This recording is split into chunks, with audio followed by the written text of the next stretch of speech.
You're listening to the E.I.T.H.R podcast with your host, KeKe.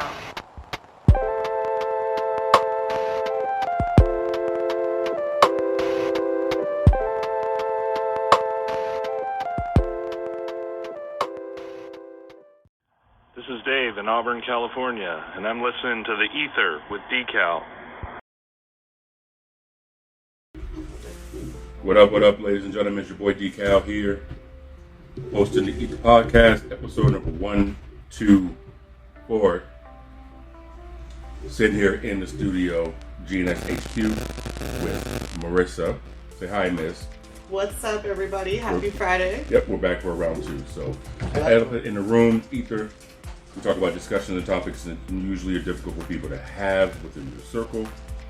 So we're going to have a pretty good time, I'm guessing, today. So if you're new to the podcast, welcome. If you are returning, welcome back. Social media, the E.I.T.H.R, T-H-E, E-I.T.H.R. Instagram, Twitter, or Threads. Your boys on Threads. Ooh. I mean, I'm trying. So go ahead and follow that. 916-282-9372 if you want to call or text message the podcast with anything you would like for me to discuss. You can also subscribe for free. GNSETV.com is our TV channel. Free subscription. Go ahead and support your boy. Much appreciated for that. We do here shout out. We also do what's called an inspirational motivational. Where I like to inspire and motivate. This is episode 124, so I've been doing it for a quick second.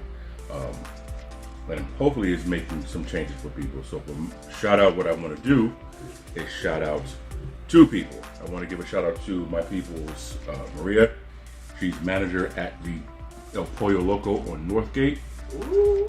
3500 Northgate Boulevard in Sacramento. It's like right off the 80 freeway. They're getting some new salads in. Make sure you guys check them out. El Pollo Loco, 3500 Northgate. And if you need any a handyman or a junk removal, my boy Ruben here in Sacramento. You can go Ruben's Handyman and Junk Removal. Yeah, I'm gonna need one of those. Let me get that. You got it. Cash, Venmo, Facebook. His email, Ruben's Handyman Junk Removal. Ruben's Handyman Junk Removal at gmail.com. Just tell them that the E.I.T.H.R podcast sent you guys. I like his slogan. I do it all. No job too small. Give me a call. Right. Oh. I mean, my man's got some talent, right? He's got some lyrics. For inspiration, motivation, I'm going to go ahead and I posted earlier today, and I know this is going to resonate with a lot of people. Take a moment to be proud of yourself for surviving the days that felt impossible. And that ties right into one of our sponsors, Mile. Make it look easy clothing line. You can go ahead and check that out at Mile today. Mile.today. Yeah. There's a lot of people who are facing things that you feel like it's impossible. And some mountains are harder to climb.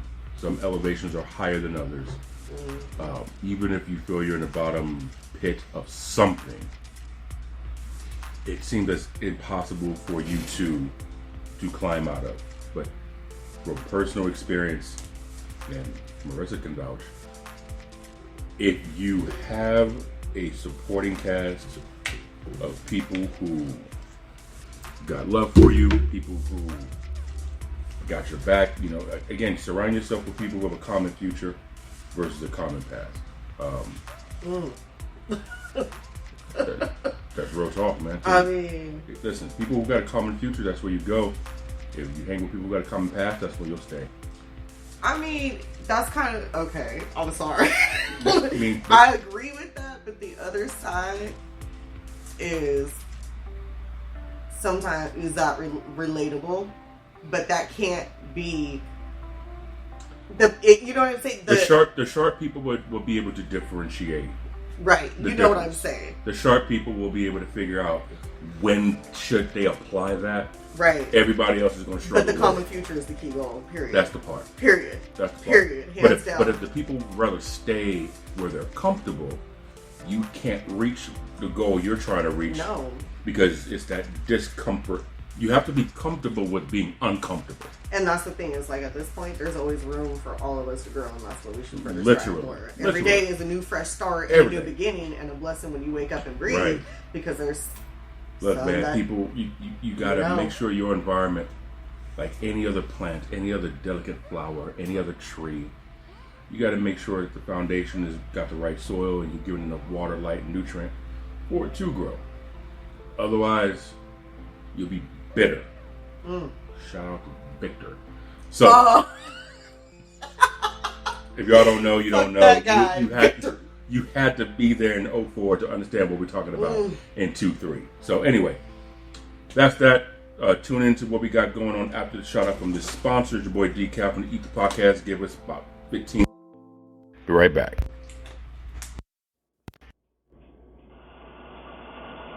Stop stalling and start miling. Mile.today. That's MILE.today. Mile today. Make it look easy.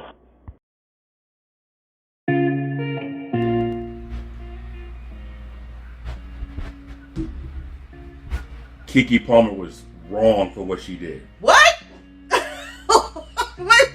Wait. Is that really how you're going to start it off? That's how. Okay, hold on though. I want to ask you this. I swung first, didn't I? No, I want to ask you this in two different ways because there's two different sides of you. Yeah, of course.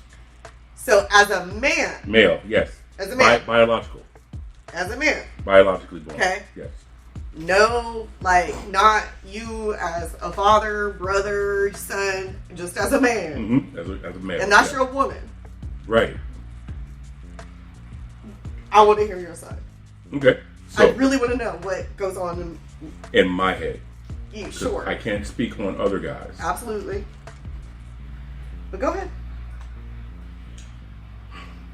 You have to ask yourself, what was the conversation I had with her before she left? So let's say KeKe's my woman. She's not, but let's say she was. Hey babe, you wearing that? I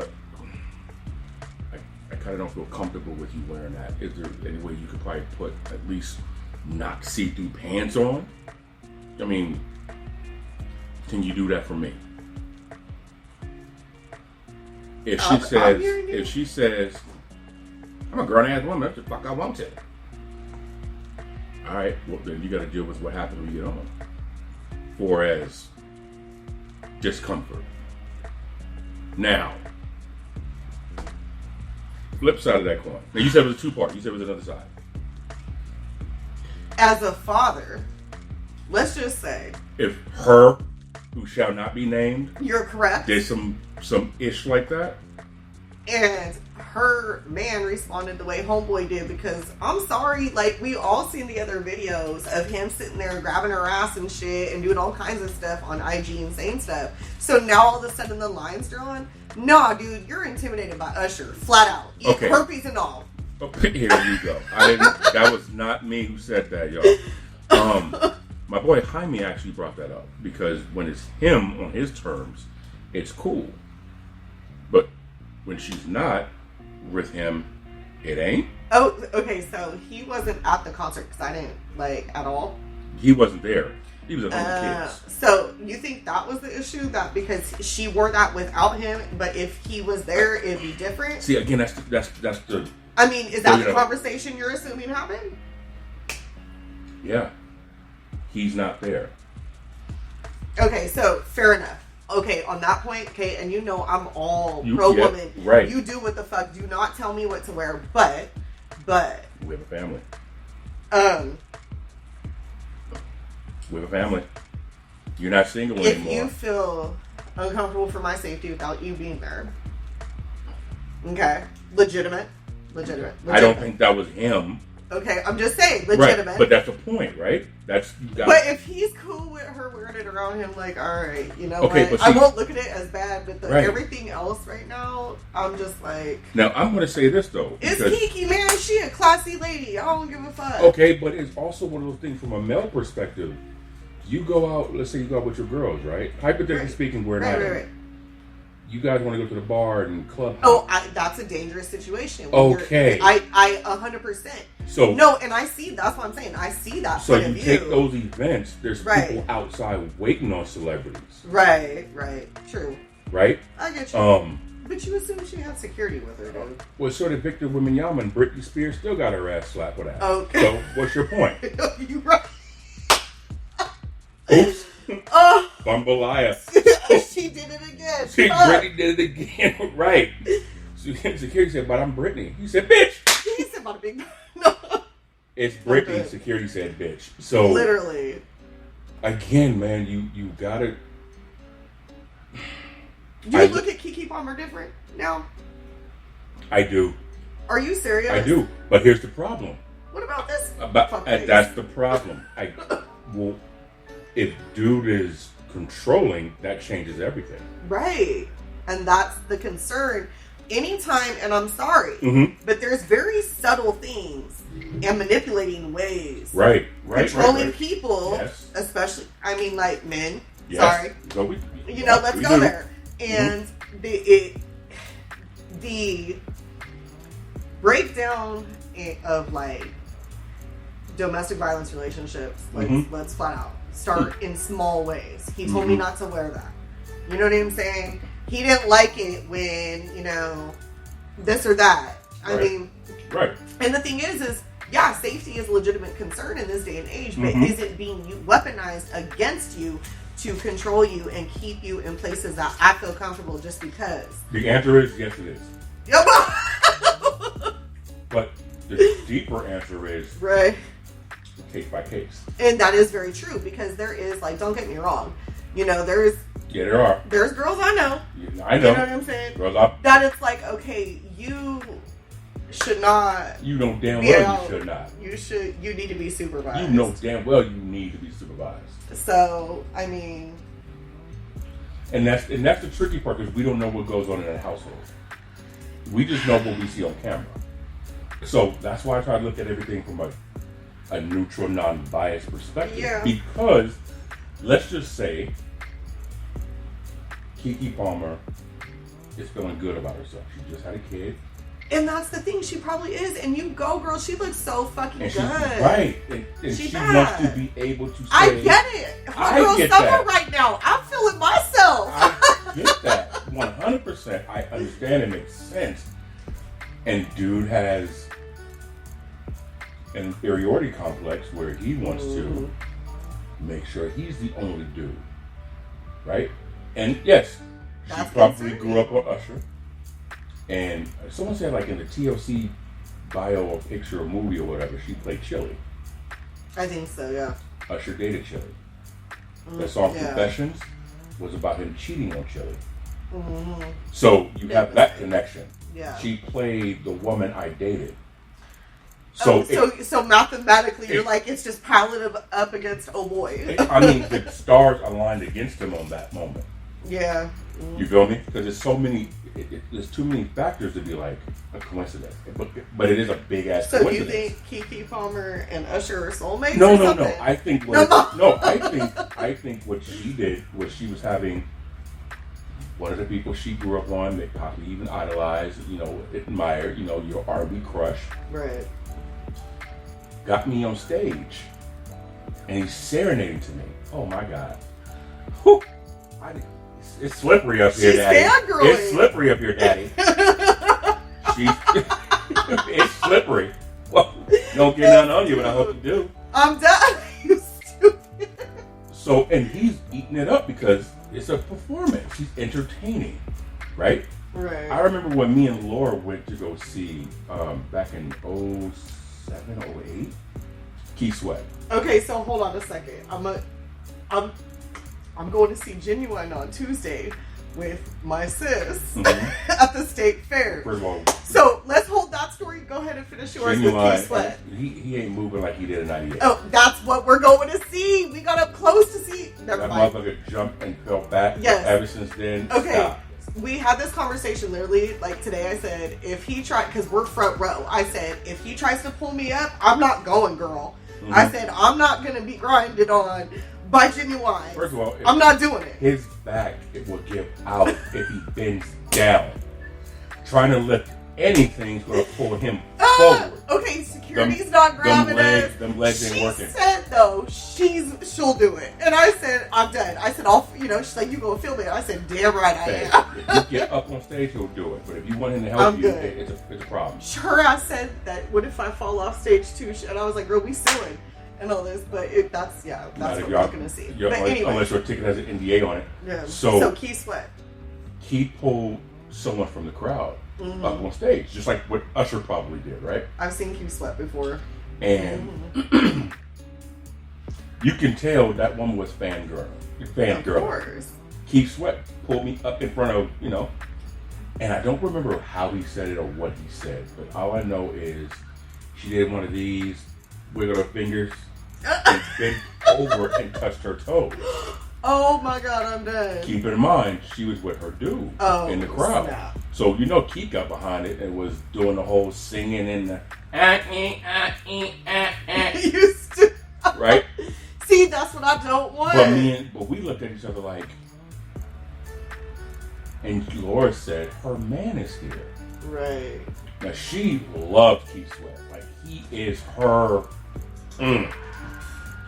She even said, if he asked me to do it, I was like, no, I'm not going to do that out of respect for you. Yeah, I wouldn't do it. That's what I'm saying. I wouldn't do it either. Okay, so back to KeKe. I understand what she was doing. I understand the moment. I get the moment. But do you think that maybe any part of her is like, also, yeah, she was fangirling and caught up in the moment, I'm sure. But like at the same time, like, how are you going to decline that? That's going to look, you know what I mean? Like, that's it. How would you? It's going to be, it's like, damned this if is a you moment. do, damned if you don't. That part. So it's like, I only get one shot, one opportunity. Shout out to Eminem. So she took that. Right. And he ate that up. Right. Now, the outfit, the perception, it's a little bit different from a male perspective. If I'm with my woman and I'm grabbing feely, touchy, pokey, licky, that's mine. That's mine. I'm sitting over here feeling so attacked right now. But if my woman goes on stage with an entertainer who's grubby, feely, touchy, pokey, licky, right? Bruh, who's known for it? Yeah. Who's in the wrong here to set the boundary? That's why I'm like, it has to depend on the conversation. Now, flip side of the coin. If he's a straight jackass of a narcissist, I mean, why did he her publicly, moment to like, be come on, you're a mom, bro. Like, publicly, come on, y'all. Okay. Come on. That, I felt like that was a bruised ego that had to, like, take shade at her because he felt embarrassed by the situation. Yes. He probably was embarrassed. He probably felt like a punk. He probably felt the need to have to say, but that's my woman. Your chest out? That could be him with his chest out, saying it with his chest. He needs to go ahead and revert back. Okay, now let's flip that coin. We got a pocket full of change. We're flipping that coin, right? What if he said nothing? What's the world saying now? That conversation at home. No. Hey, bro, you gonna let your woman on stage with Usher and you ain't saying nothing? You a bitch. Hey, bro, if that was my woman, okay. See, in today's world, everyone has to have an opinion. Yeah, no, that's very true. That's very true. But so he probably felt in his mind, I got to get in front of this before someone gets behind me. Ugh. Right? Yeah, I see it, man. So it's like, hey, you a mom. Now, his words could have been different. Sure. I mean, look. He could have even just flat out been like, But, I mean, glad you had a good time, and then talk to her ass when she got I probably home. would have been like, you know what, you go, girl. I see what you're doing. Don't get nothing on you. Say some of that for me to get on. I would have made it humorous. I would have made it funny to let people know it wasn't bothering me. Very true. But then have the conversation with you. But again, if their relationship because I don't follow KeKe Palmer like that. I just don't. Oh, I didn't even know who he was. So it's one of those things. If their relationship publicly is kind of dicey, that adds more fuel to the conversation. Of course. Because if you guys are in public and there's always some kind of conflict in public, then this happens, bro, you wrong. Because that's what people associate him as with her. Right. And if she's this sweet, innocent, the perception, and she does that, it's one of those, she's a darling, she's a sweetheart, she's having a good time, it's Usher. But I mean, I get it. no, what if it was, my boy posted this image, so I'm going to use this as an example. Let's say he was on stage, and it was Janet Jackson. Because Janet Jackson has this picture, I don't know how recent this concert was. It's Janet. Okay. Say less. I get it. But follow me though. The dude was laying on the stage, and Janet had like this kind of outfit on, and it was like see-through meshy, kind of like KeKe's pants. Right. Her outfit, right? And right where the kitty is, there's the material. Now Janet had squat down, like she's above his area, looking at him with those Janet Jackson eyes. Doing what Janet Jackson does during and her her legs concerts. are open. And I'm like, okay, Janet's about to unlock a kink. This is what I commented on this post. Right. She's about to unlock a kink. Right. This dude's about to get into something he didn't know he liked. What if there was a Janet Jackson and dude was on stage? What would KeKe say? I mean... Okay, it's different now. No, it's not actually. You see what I'm saying? Okay, but see, you're asking the wrong person. No, I'm asking you. Okay, because I, I'm not saying I've never felt disrespected, okay? Obviously in a relationship, but to something like that, maybe it's because it is somebody that it's just like, that's literally they're performing. Like, that is literally like just an act. It's not like... Sitting there with Usher. Okay, exactly. So I'm like, I wouldn't be mad if like my dude like got molested by Janet Jackson. I'd be like, you are so lucky. That is Janet Jackson. I mean, it's not just that, but it's also like, you're coming home with me. She's not taking you. And that's kind of where... But I don't see the point in jealousy. And like, to me, I don't see the point in that stuff. I'm not saying I've never experienced that emotion or felt it. Like, but I wouldn't even say it was jealousy. It was like, again, a disrespect. Done. Take in consideration. Again, for you guys listening to this shit, I'm not for or against. I'm just different, throwing out ideas. We're just throwing out ideas, man. So let's take it to where in that world, it's not uncommon for celebrities to have a sneaky link with a celebrity. Like, sure, okay, but that's that. But us as average people, like, these rules wouldn't apply, basically, because we would like to think it would, but it won't. Like you said, these rules don't apply to us. So everyone has to have an opinion about what they think is going on. No, that's true. You feel me? And it's like, I mean, there's people like social media who aren't celebrities, but you're followers and you know. Right, that part. And people be watching and they be waiting. And that's what I'm saying. Like, if dude, again, I understand if your woman, you can grab hold and touch your partner. That's your partner. But to have someone else grab hold and touch your partner, it's like, especially if there's a chance something could go on with them too. It's almost like you're sitting there watching a cheat unfold before she gets folded. Please don't let Usher and KeKe have coffee somewhere now. If that happens, you know it's going to blow up because they know people are going to talk about it. But that's also sometimes, don't you think some of that's a lot of plant though, just to keep people talking about them and keep them fucking relevant? It could be. I mean, that's my thing. I don't think that was the intention of this particular thing. Okay. But I think it was a coincidence. But they'll bite off on it and fucking keep eating and gnawing at that bone. It was a post that I shared. I don't know if KeKe actually put this, but like, if I ain't married, I'm single. I saw that. Mm-hmm. I don't know if she did that or not. I just saw it. Do you believe in that? If you don't do the boyfriend girlfriend thing, if you ain't married, you single.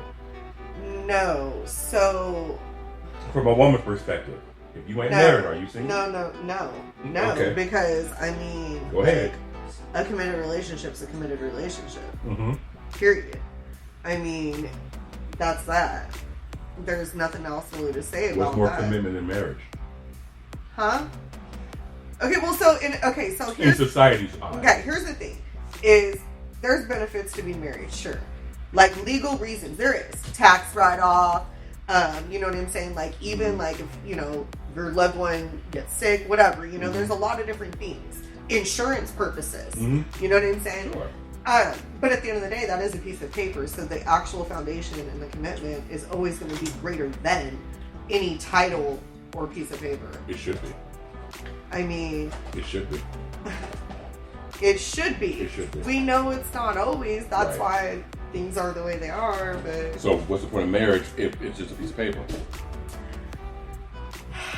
For the ceremony, for the ring, for the what? For the ceremony, for the ring, for the attention, for the gifts. But see, not everybody does that. Not everybody does that. Mm-hmm. It's kind of funny because I was actually with my girl yesterday who's getting married next year. So that was fun though. I'm really happy for her. 1,000%. Mm-hmm. Like she's already a wife. It's just just makes it official, right?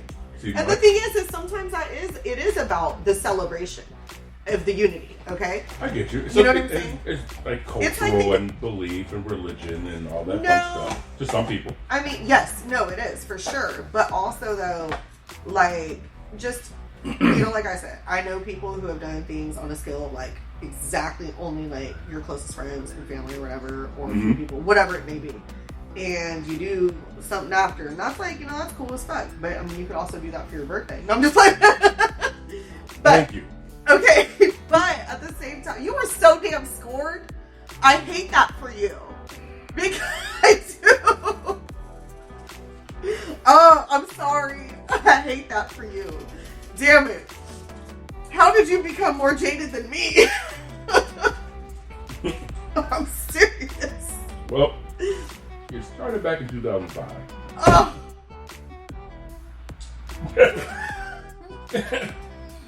She got fucked up since. Jesus. But it's one of those things where I see marriage as a business. Right. And to me, it's a contract. It ruins it because it's been commercialized.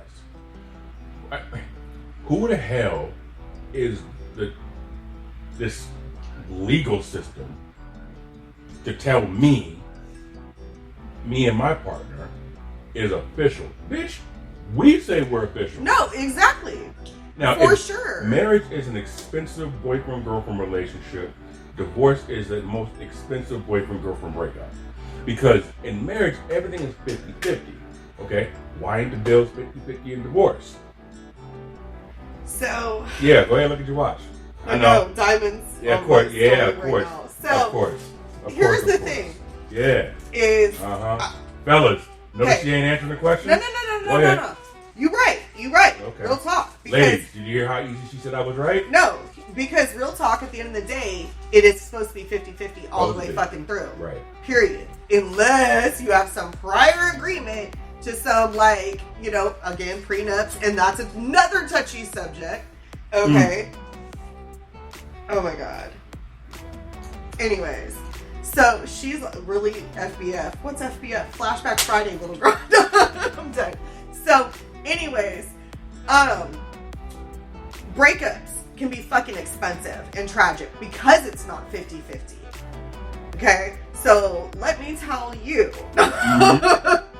And it's kind of weird because, the whole, like, inspiration you read at the beginning, it really had me thinking today. About exactly all this stuff of like my toxic relationship. You know what I'm saying? Mm-hmm. And, you know, I know, like, you know stuff, but, you know, you also don't, you know? And it's just like, there was some really, like, fucked up times, man. And, you know, there's just stuff that, you know, yeah, so it was, like, really meant to, like, break. But, the other side of it. But that's also why one of those situations when we talk about KeKe Palmer and this celebrity is like, yo, man, tactics can be real fucking sneaky. So I think it all depends on your perspective, which is from your experiences.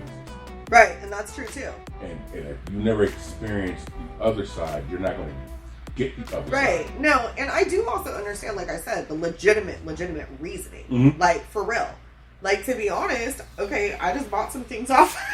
And we're talking about this, and one of my things, like, kind of, like, it's not the whole outfit, but part of it resembles what KeKe was wearing. Right. Okay? Right. And I'm like, you know, though, I mean, and it's like, I hate that we also, as women, have come so far, but we live in a society that we really do have to be cautious for what we wear, because motherfuckers is weirdos. And it's not safe for us. It's a fine line, to your point. There is a fine line. Women have to be cautious of what you wear, and men have to be cautious of how they respond. And I remember some woman was like, why is it that women can see another woman that's attractive and not react, blah, blah, blah, blah, blah. I'm like, because y'all are wired differently than us. They must not be talking about me. No. It's a different wire, yeah. And men, we tend to be physically more honed to things physically. Women tend to be more honed to things emotionally or spiritually. Right. Generally speaking. So if you walking out in an outfit that's dental floss and a wet nap. Okay, see, and I don't agree with that. A man's going to. Right. It's like, how can I... First of all, hygiene purposes, you shouldn't be wearing that in public anyways. I'm just saying, public is nasty. I mean, I'm just saying. Yeah, because humans are out there. But it's, I get your point. It's sad that women have to be cautious of what they wear because of how they're judged on their outfit. Right. But at the same time, beauty is pain. And the more beautiful you are, the more painful society's going to treat you. That's not, no. Mm-hmm. Okay, so, I mean, there's, I guess, that flip side of the coin. The other flip side of the coin is there is such a thing as pretty privilege. Absolutely. So, I'm just, and that goes across the board. I work the bar. How many pretty women get free shit? And the and the ugly heifer has to pay for his drink. Right. That's wrong. The dude who's going to hold them from behind during tax season? Mm-hmm. Mm-hmm. Him. I'm done. But again, with that situation, man, it all depends on the relationship. Again, being, long-winded on this topic, I can't say indefinitely which is which because we only see what they're showing us. And if they're showing him to be this and her to be that. I'm going to have to show you this thing I ordered because now I'm like, hold on. I'm just trying to get a guy's perspective. Well, your perspective actually, like, to add to that. I'm about to add to this. Oh, come on. Mm-hmm.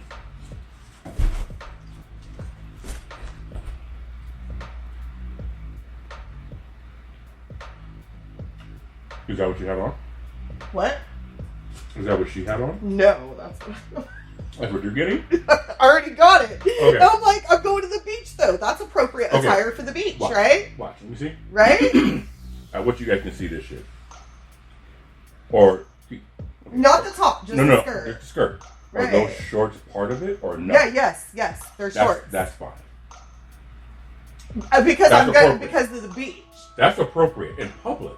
Period. So you would be okay with your girl going to a restaurant with her. What if she went out like that without you?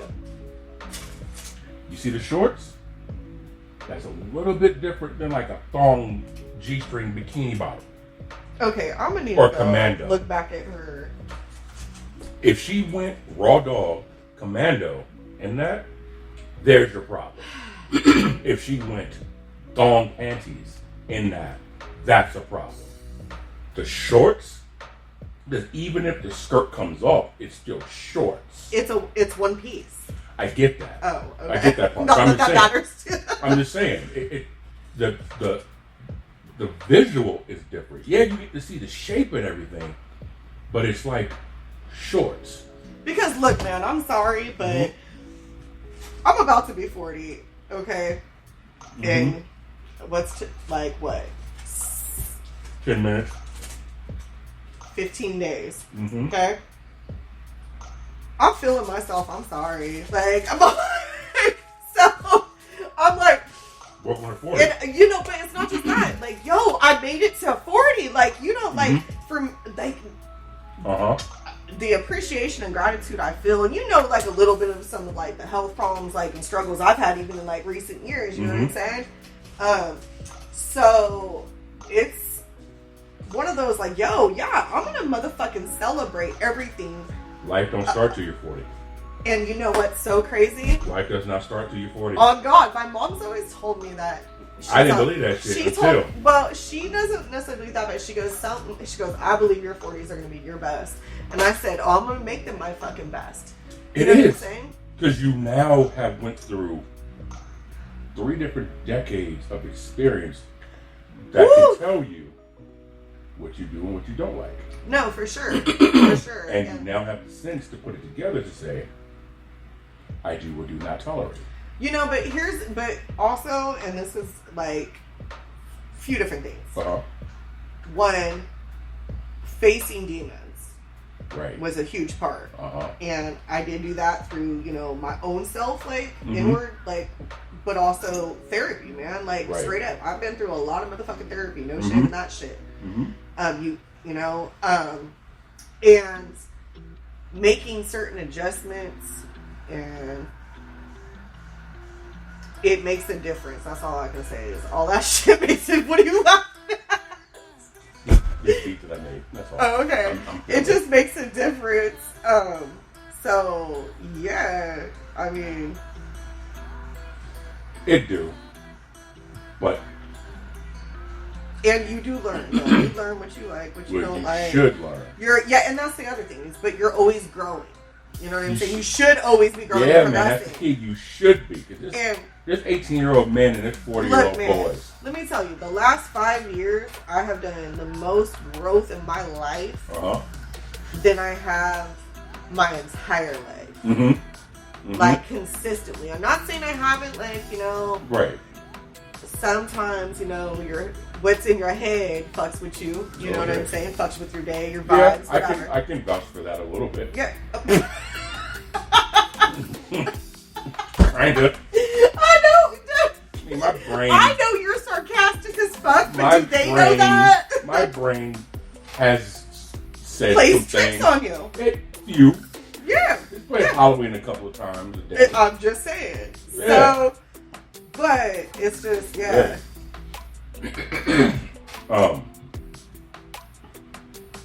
one thing I want people to do with this KeKe Palmer thing, for anybody in that situation, is just do your best to look at it from different perspectives. And it's like, one thing I've learned, man, when someone learns the whole story, they realize how much they did want to get involved. It's like when someone tells me about the Megan situation, and then they hear my side of the story. Yeah. Then it's like, oh yeah, see, I don't know about all that. Okay. Because a lot of times we make judgments based on the person we like or don't like, or like the least. I mean, sure. Right? Sure. I mean, obviously, like if you're biased, it's real. And that happens. So that could be one of the situations is motherfuckers are biased for her or more biased against him. I think it's, you know, it's also kind of like the culture right now. Like, Yeah, I shouldn't even say like culture right now, but like The culture right now. it's, you know, the woman forward thing. anytime a guy says anything about what a woman should or shouldn't do, it's kind of like, nah, you can't. But all day, and hey, I've been guilty of it too, women have no problem saying what a man should and shouldn't do all motherfucking day long. And I mean all day long on social media. Women, what is this video I watched? Women can be honest with a man. And men have to take that. Right. Men, we have to honor that. But women cannot take it when a man is honest with them. You know, yeah, obviously not everybody, but... I mean, it's a generalization, broad. Of course. Yes, or all of this is. Because of course, you know. But it's very true. It's like, a woman can tell a man you're average and you need to do better. Or you're average and I can't fuck with you because you're average. But this is and that man has to learn how to do better. Here's the thing. Tell a woman she's average. Okay, so hold on though. Here's the thing though, is this also goes back to like the depths and the darkest parts of relationships, right? Is women can be abusers too towards men and domestically violent. Like, I mean, seriously, let's be real. I've seen it, I've heard it, I know it, you know what I mean? Hell, you know, I've knocked a few teeth before too. I mean, I've, you know, participated in fuckery, you know what I mean? And I'm not proud of that shit at all, but you know, again, like I said, I dated somebody who was extremely violent. She was, See? Yeah, she was... I mean, I still keep in contact with her to this day, like, but from a distance. Right. Because she was very... she was such a liar. But, you know... The worst! Right. But God has shown me patience. Is this the one I'm thinking of? To deal with. We'll talk later. We're gonna leave it alone. Okay. Just protect the guilty. That's fine. Yeah. Or presume. Yeah. So you know, it's one of those things but where carry on. She yeah. But when you say violent and lied all the time, I'm gonna need some more. Yeah, I'll give details off because the last thing I need for her to. You want to? I got you. Hey, and I feel you 100%. That's why I don't want to go too into depth about my last shit because at the end of the day, I don't want this coming, you know, like any sense of. Plus, you know what I mean. I do. Some things are meant to be private. It has nothing to do with. I mean, I guess it is protecting people, but it is. It's protecting people. It really is. Everyone involved, for real. So, and it doesn't. You know, who am I to put somebody on blast like that, anyways? That certainly is not for me. Right. So, you know, it is what it is. So, yeah. In any event, fuck them. So what happens in the movie? Oh, the iRobot? Yeah. Where did it go? I turned it off. I'm watching the Batman now. So, yeah. Can we talk about that? Coincidentally, you're just watching iRobot in this time of AI? Or you see, this is where mind games comes to fuck you up.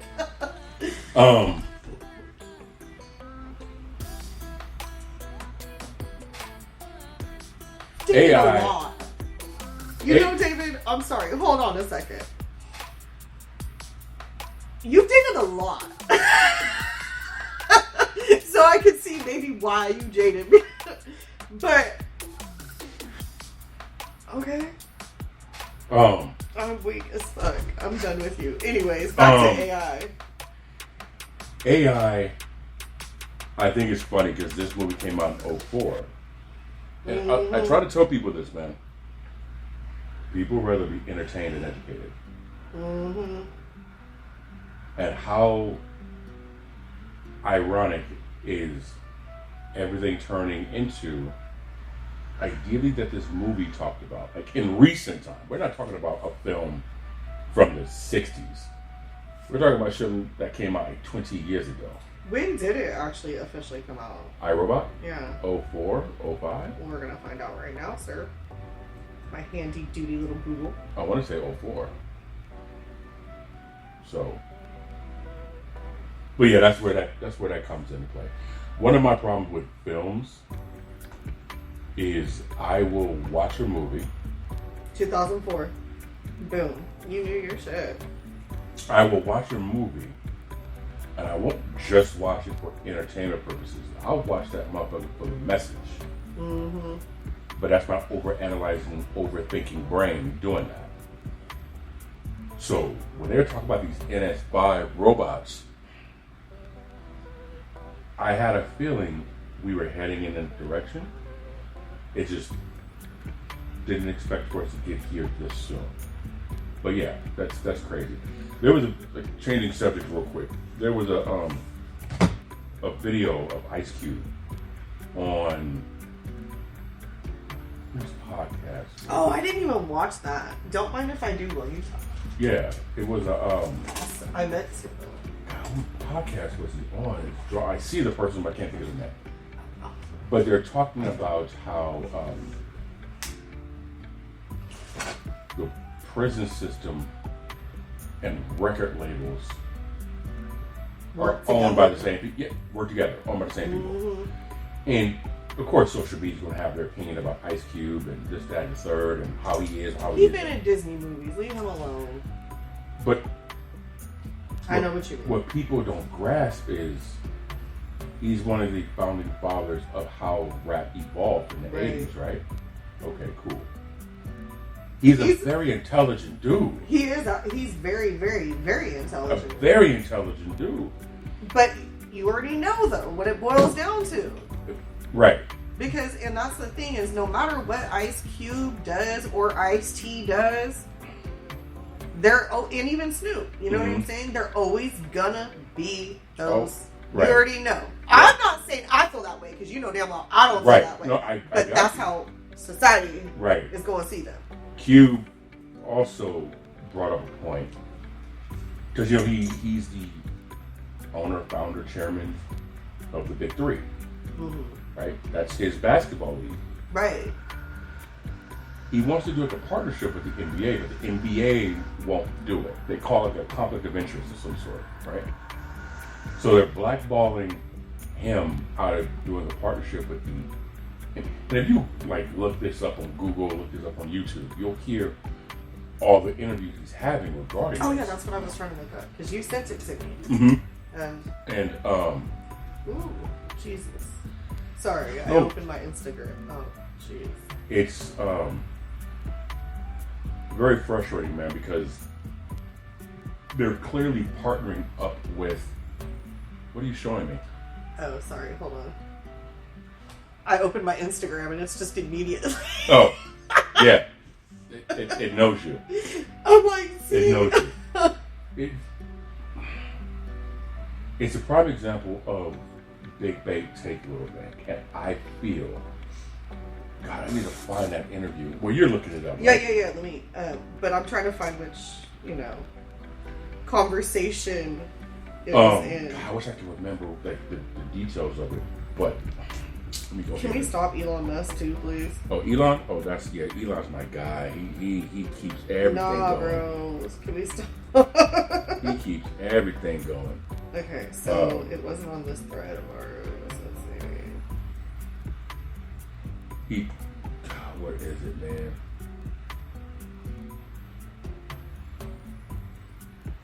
He was on Joe Rogan. Here it is. He was on Joe Rogan. Do you want me to play it out loud or just have it in my AirPods? Just have it in your AirPod. Okay, cool. Copyright and all that fun stuff. Right. I don't know how that works. But yeah. He was explaining how the NBA works with this group, but it won't work with him because of conflict of interest. But at the same time, it has nothing to do with them because his league is full of NBA players who the NBA says is too old to contribute. But he's like, they can still contribute with us. So they're kind of blackballing him, and they're kind of in the process of trying to, how can we maneuver and make this work? So. Oh my God! I did not mean to answer my phone. I'm gonna have to call you later, bestie. I'm in a podcast. Right. Okay, bye. Tune in. Bye. I didn't end the phone call, but tune in. I love it. Thank you very much. I really didn't even touch it. Fucking Apple just answered it. That's that shit. Carry on. I'm listening to you. So it was just interesting how the puppeteers, as he puts it, how Oh, I did watch 95% of it. the connection that they have in the industries of entertainment and incarceration, how they play hand in hand. So for you guys listening to the podcast, you can go to YouTube and check out the Joe Rogan Ice Cube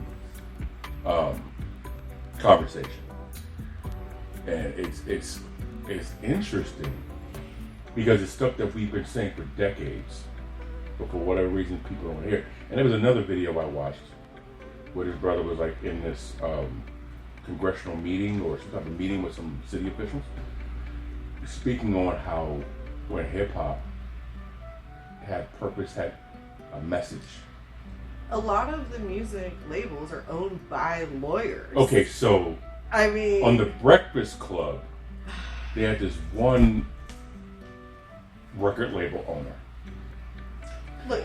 And he was basically saying, they were asking him, why do you, if you understand that the association with the music and the communities have a negative impact, why do you continue to release music that perpetuate? And he basically was like, well, hey, I got a family to eat, a family to feed, I got to make my money too. But here's the thing, because people buy it. You know what I'm saying? Right. Like, so, but it's also a programming. It is a programming. No, because it is. You're a woman, right? Yeah. Sure. Yes. It's one of those things where if y'all had artists, Queen Latifah, MC Light, Old School Da Brat, lyrical Yo-Yo. Oh God, yes. Lyrical women who Rhapsody, Erykah Badu, right. Women who had conscience to their words, heartbeats to their messages. Right. E.I.T.H.R was another one, and these women, Lauryn Hill, right? Those type of women who empowered, nurtured, educated. They light down dark paths. Here's the thing: is it's funny we're talking about music. Had this conversation with someone last night. Mm-hmm. Music is the soundtrack to our lives. Literally. Period. Literally. I mean, think about it. You know what I'm saying? You got your breakup songs, just to tie in earlier. You got your road rage song. Road rage song, your workout songs, your surviving childhood songs. Uh-huh. Your, losing a friend, family member songs. Oh, I'm in love. He's so cute. Songs. It's my, okay, I like him. Right. Boo thing, Boo but thing. we ain't doing too much thing. So when you take artists like them Wedding songs and shun them out, right, and you put in booty shaking club music, but it's fun, but that's all you hear. I mean, here's the thing. Yes, but I feel like no. Also, it's got to be a combination. I feel like what it is that's what's on the radio. But who controls the radio? Was that you getting to? No. Yes, but exactly. And that's kind of look. They mindfuck us in so many different fucking ways. Real talk. Like, I'm sorry, you gotta be woke to be able to fuck. We don't use that term here. Oh my God. We don't use woke. We're not no commie fascist snowflake libtards here. We're America. And we wear the red, white, and blue Libya flag on our You drive ass. a lifted truck, don't you? 250. Mud flaps. Get her done on my mirrors. And your wife pegs you. No. My wife don't peg me. She gives me man love. I'm done. A little bit. No, see, exactly. Bottom line, they do the program. So, it's one of those things where, hold on right quick. It's one of those scenarios where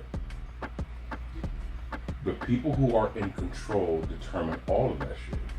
Who was a woman, Jaguar Wright?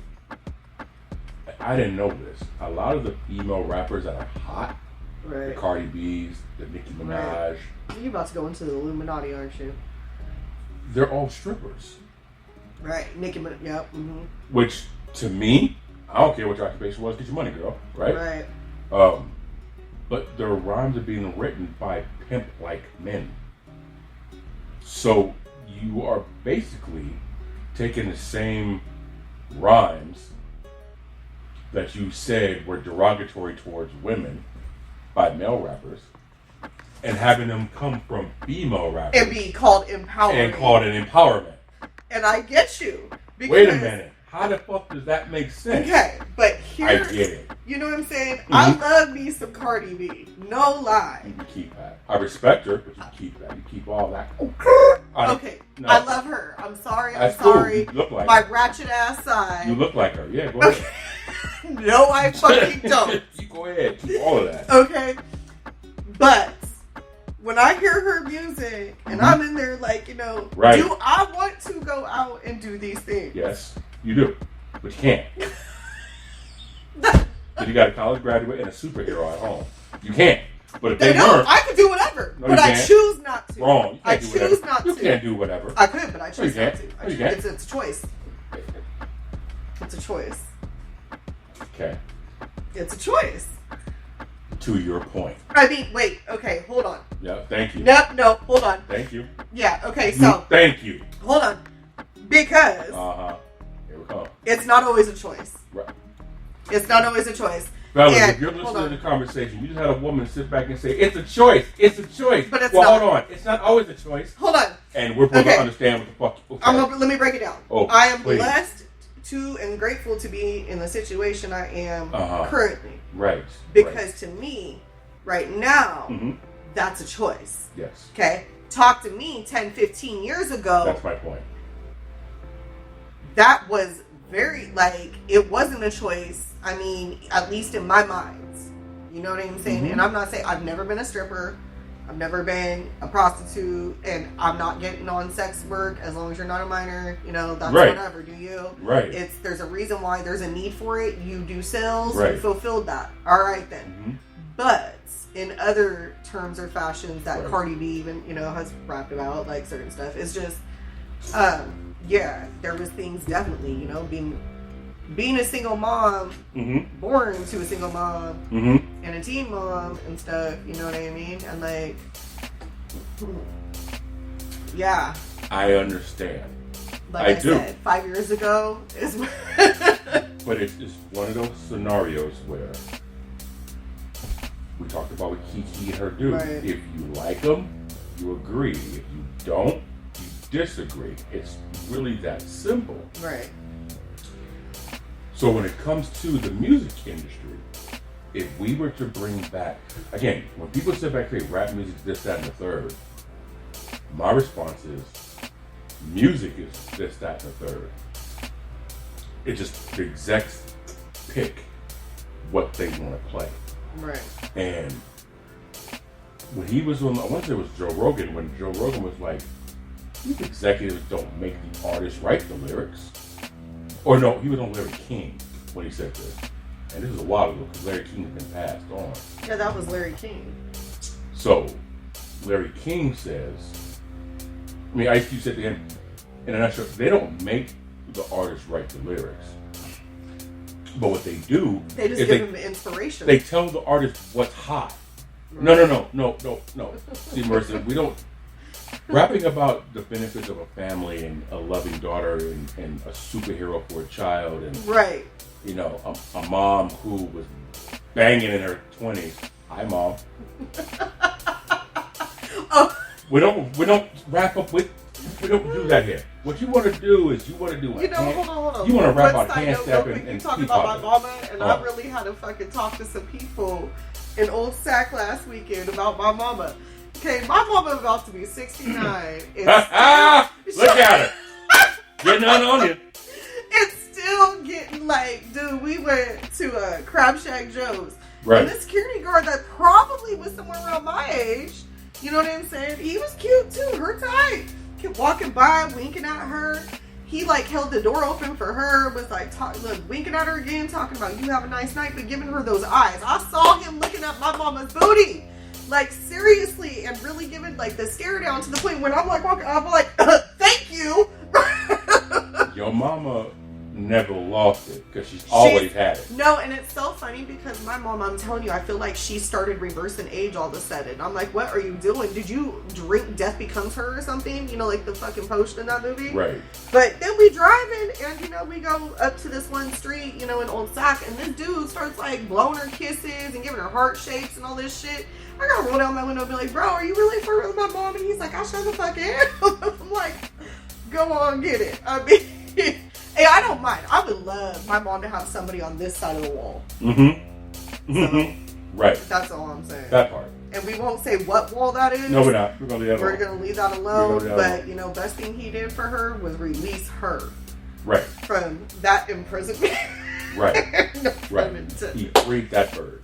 Yeah. So, anyways, carry on. No, but it goes to the music where they don't tell the artist what to write, but they do tell the artist what's hot. Right. Indirectly, they're telling the artist what to write. Right. Because this is what people want to hear. No, it's not. This is what people are used to hearing, so they've been programmed to believe this is what it is. Right. When it comes to podcasting, number one genre is comedy. Right. Comedy is like true crime and murder. Educational, informal, kind of like what I want the E.I.T.H.R to be about. Right. It's eighth. It's at the bottom of the top 10. Mm. People rather be entertained than educated. Because entertainment doesn't require you to think. No, and that's the thing though, but that's why teaching requires an art form of entertaining. But if those who are in control of how you teach don't give you the tools or the green light to teach. But that's a whole nother pipeline that here we're talking about the music and prison pipeline, okay? Mm-hmm. Let's not even forget about the school to prison pipeline or even the military and prison. Let's connect them. Let's connect them. So but it's like, so it all leads back, and that's the thing is it all leads back to the prisons. Right. And who's in charge of that mass incarceration, okay? Or the military. Or both. If you take and screw up the schools in certain neighborhoods. Look, man. And you have a whole bunch of uneducated motherfuckers running around. Especially, but hold on. Here's the thing, though. Is like, especially right here, right now in California, the teacher shortage because we won't pay our fucking teachers that are on the front lines and oftentimes know some of our kids better than our as parents. You know what I'm saying? And I'm not trying to down parents because, again, you know, life situations. Sometimes just to be able to even get your kid to and from school, you're working your ass off. You know what I'm saying? Whatever it may be. Maybe you driving your kid out of the neighborhood you live in to a better school. Whatever it may be. But pay the teachers something, number one. I'm sorry. Because, first of all, they deserve it. They literally are in the war zones. These schools are fucking war zones now. Basically. I mean, real talk. They are. I mean, you got mass shootings, and then you got kids, you know, that are survival mode. They're in survival mode. Literally. Okay? And sometimes in survival mode, you're extra defensive, and you do some fucked up shit before the enemy strikes, or the perceived enemy strikes. Thank you. PTSD. Bottom line. And yes, these kids at 4 or 5 years old are already, even younger than that, suffering from PTSD, attachment disorders, reaction disorders, depression, anxiety. I mean, and they want certain schools that have armed guards. Okay. Which is like a prison. It's like, bro, you want to normalize incarceration. The trays at the school resemble prison in the military. Okay? Thank you. Like I told you, I think the last time, I don't know if we were on the air or not, is what got me to homeschool my son. Thankfully, it was a pandemic to show me I could do it. Right. But I was already thinking it because it shook me when I saw kindergartners with their hands behind their back and bubbles in their mouth because they weren't allowed to talk and this and that, single file and all this shit. But what the fuck with the hands behind your back shit? Like, you know what I'm saying? Like, and they're 5-year-olds, bro. Like, they're busy shit. Like, and I understand, you know, teaching them skills, but at the same time, I think sometimes there is a theory you teach through play with kids. Okay? I mean, they're not little adults, and I think sometimes people forget that. And, you know, I've been guilty of that too. You know what I mean? Right. You got to meet them where they're at and stuff. But in any event, that whole behind your back thing, dude, like, honestly, I feel like I was traumatized seeing that shit. Right. And I was like, that's what they fucking do? Mm-hmm. That's what they fucking do? And I mean, you know, me being the parent I am, excuse me, principal, what's up with that? Like, we don't see, and the thing is the lady, you know, she was cool. She, you know, white lady, and it's valid for a reason, had mixed children too. And I'm like, would that really make you feel comfortable? I mean, we gotta ask ourselves this. Well, what are you teaching? You're teaching them normal. It's normal. At an early age. So if and when something happens, it's just going to become a repetitive cycle over and over. It's second nature for them, right? Right. So again, you fuck up the school, you pump this type of music in that gets you going. Psychologically, you're already being programmed to do something wrong. So when you do these things, all of it is normal. We're going to program the poor neighborhoods to think like, listen like, act like, dress like. And we're going to take away something that could possibly get them out of it because we need to keep the system going. It's all systems. Of course. That's why it's the systematic. Right. But if you don't live in those type of areas, neighborhoods within that community, you literally don't get it. No. And the cool thing about having someone else in the podcast talk about it is those who are listening, it's not just my voice speaking on it. Right, right. It's someone else saying, no, this is true. Who looks differently than you. Right. But this is true because it happens over here. And I've seen it happen over there. I've experienced it myself. Look, man, let me tell you something. And it's like, you know, don't get me wrong. Mm-hmm. You know, I think we've talked a little bit about, like, my family and stuff, history, whatever. Yeah. You know, and some are brown. Right. We'll leave that alone, how that happened, you know, but right. Like as far as, you know, the mix and match. Right. But I wasn't raised with like what you would think like blatant racism. I'll put it that way. You know, like, you know, they loved everybody, which is true, they did. But there's certain sensitivities right. or realizations and things that definitely had to come with time and being exposed and actually listening and giving a fuck about said people. Yes, ma'am. You know what I mean? To really grasp it. And man, it's kind of crazy because for one, it exists. No matter how racism exists, no matter what anybody says, it always has against many different types of people. There's a video that talks about that though. And it's on TikTok. Right. And it speaks on 18th century, if I remember correctly. I'll find it and send it to you. Okay. I know I'm going to fuck it up, so I'm going off of memory. But it was like a bunch of wealthy people who were white. And you had 60 white wealthy folks. I'm just painting the picture because I don't remember the details. The 3%ers. Basically. And everyone else, black, brown, red, yellow, waiting on white, tables, were at the bottom. Yeah. And these people said... Oh, said... it's Titanic? Kind of like the submersible, but more than 5 billionaires. And so... No. The real Titanic. The original Titanic. That wasn't the Titanic. It was a different ship, the Olympic. Oh, my goodness. Yeah, okay, so... these elites basically said, oh, man, there's like 60 of us and a couple thousand of them. Again, just painting a picture.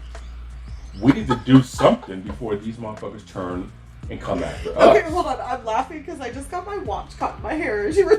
Good. Carry on. And so they were like basically saying, we got to do something so these folks don't turn around and come after us. What they did was they went to the people that looked like them and said, hey, you look nice. You ever been in a house like this before? No? Oh, wow, that's crazy. Okay, well, check this out. Okay, put this on. Oh, that looks good on you. Here, wear this. Ah, that's okay. We're gonna put you in our little circle, in our gang, and we're going to give you jobs, and we're going to give you these homes, and we're going to let you drive these cars, and we're going to give you this opportunity to make money. Right. You guys like that? You enjoying that? You fun doing that? Okay, cool. You're part of us now. Right. Okay, now you see those people over there?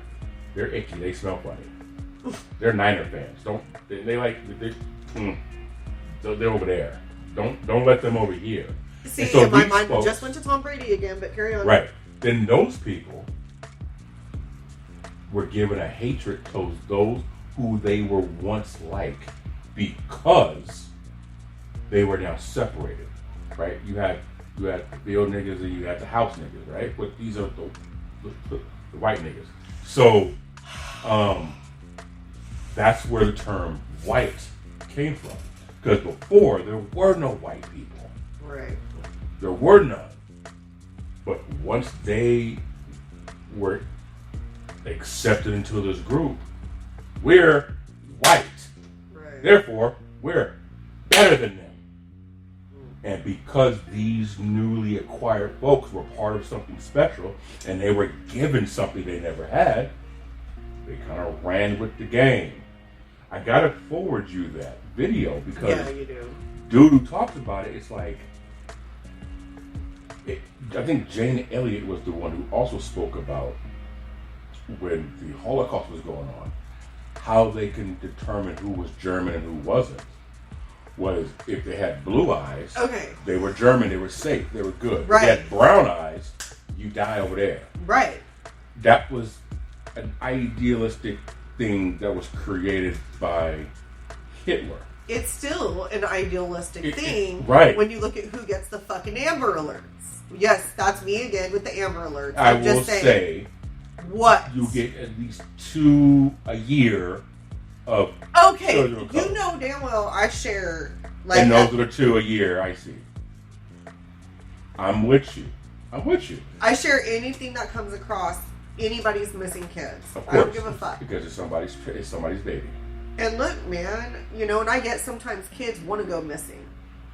Okay? I do get that, and I understand that. But at the same time, y'all got these motherfucking resources, allegedly, which is a whole other subject. Yeah, but the resources are going overseas. So that's different. They can't afford to give us the resources anymore. I'm so done. Yeah. But the Amber Alert system, and we touched on it the last time. I'm not even going to say it again. But it is triggered typically more by fairer skinned, lighter eyed, lighter hair. Mm-hmm. All the time. Well, 90%. Because that's 90% too much. Listen, man. You don't like it.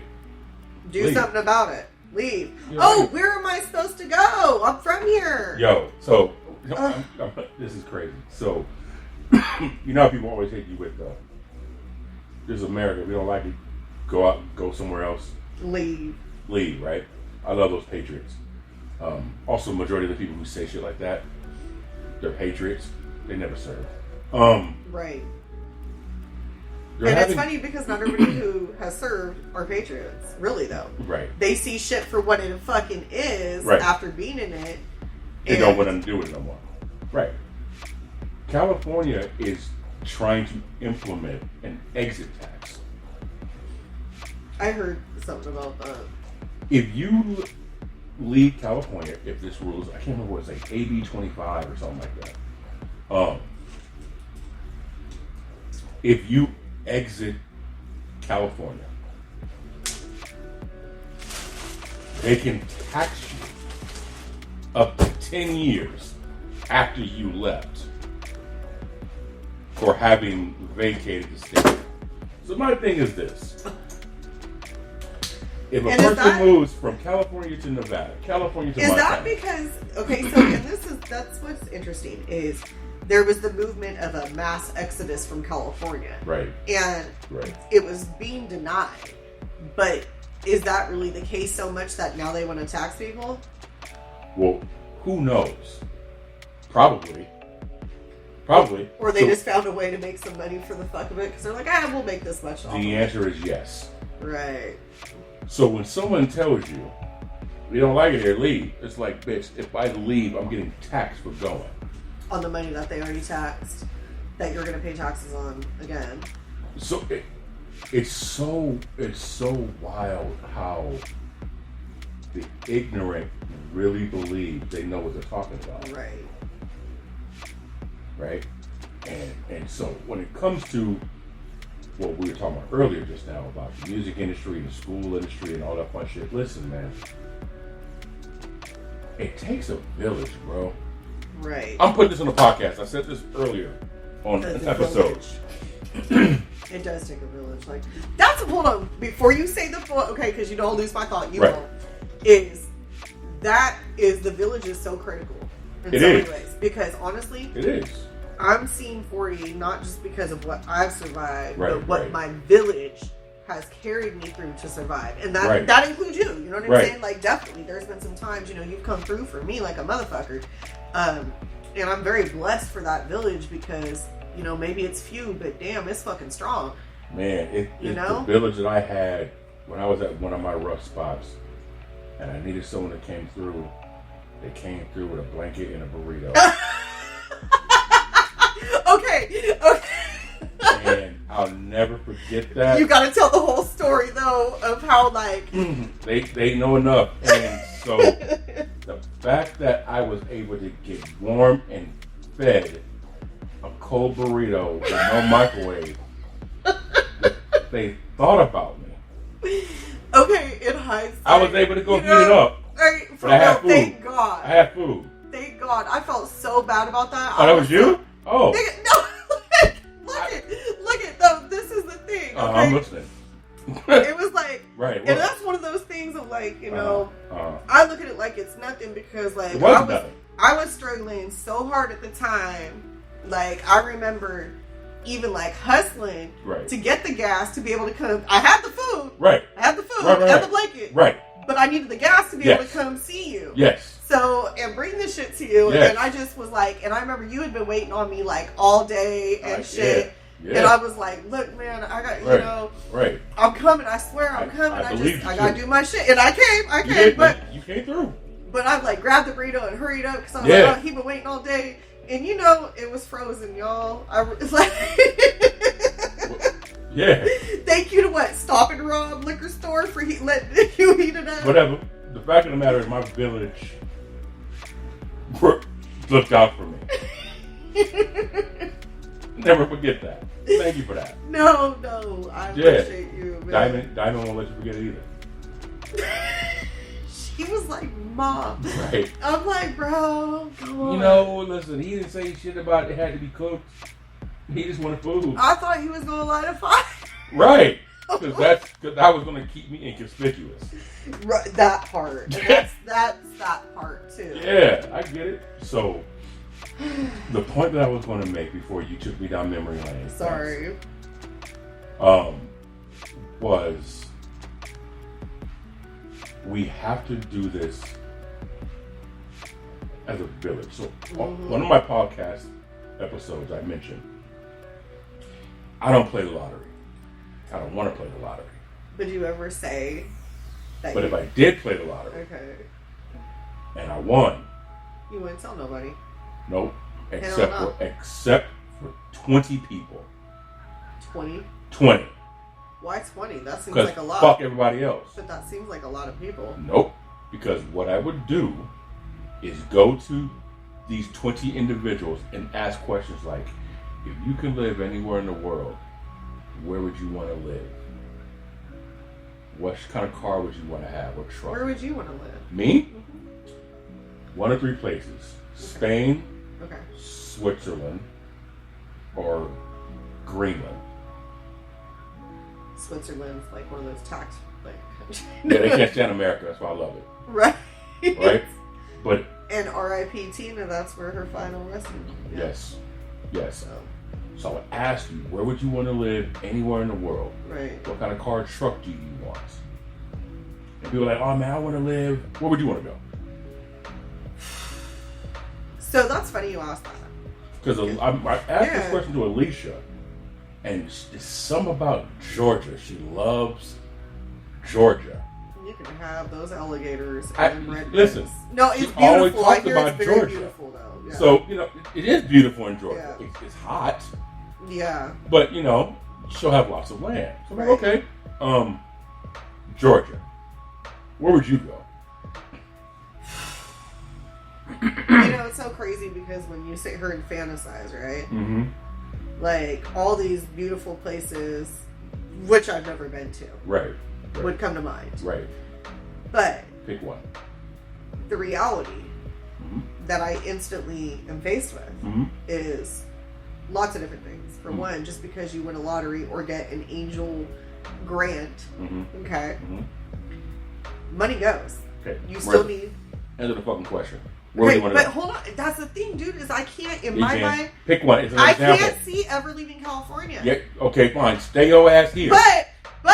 But you already know, like Jamaica. Okay. Shut up. Jamaica. Wait, not just Jamaica though. There would be somewhere like overseas though, like Greece or something. God damn it. Will you pick one? It's an I example. can't. Say a name. I don't know. Jamaica. Okay, Done. Jamaica, sure. Jesus Christ.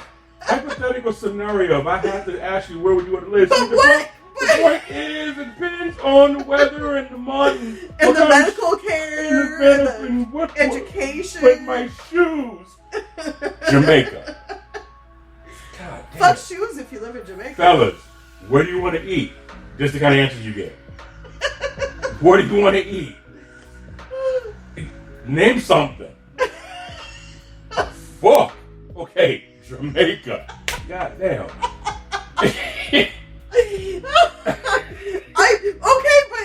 There's a lot of don't think- variables. Jamaica. But there's a lot of God, variables.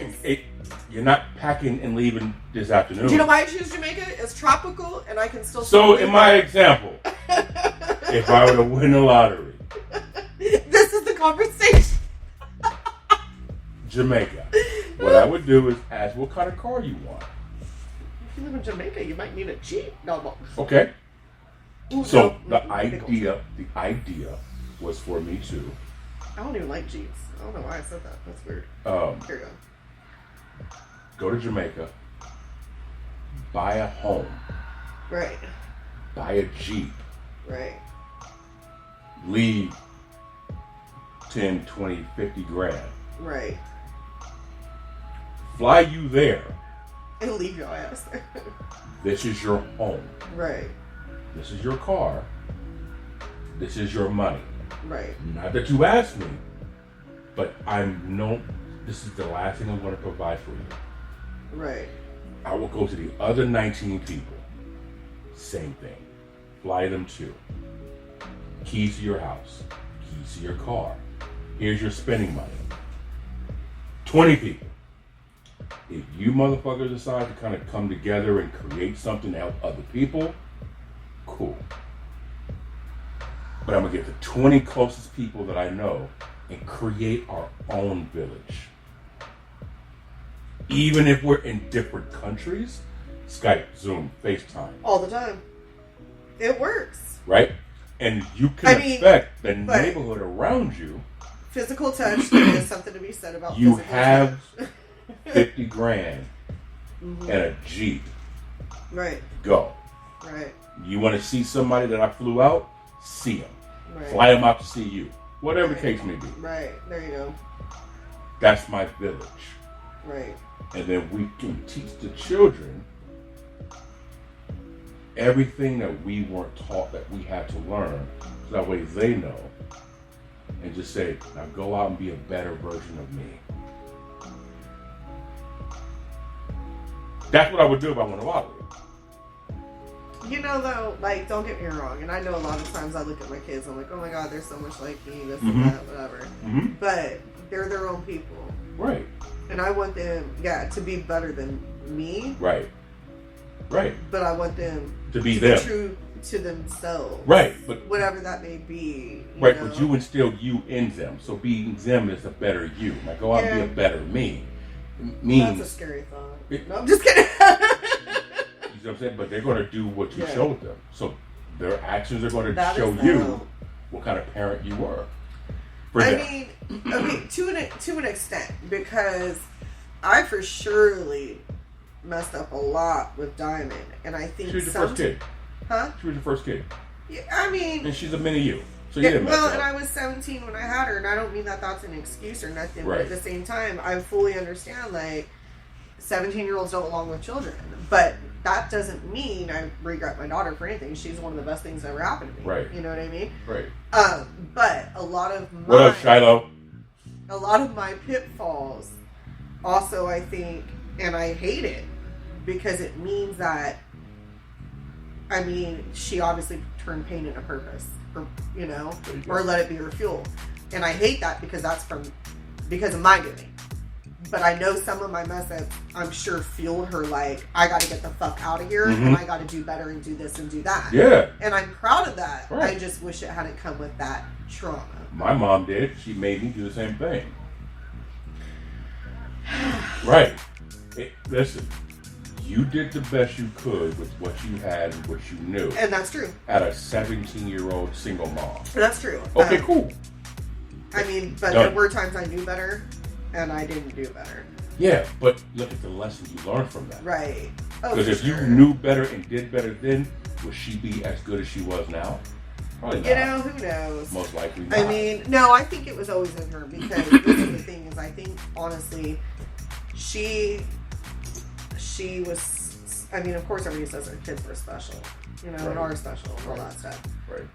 But she was destined for great things. Right. From a very, very, very young age. And I remember people who would just encounter her.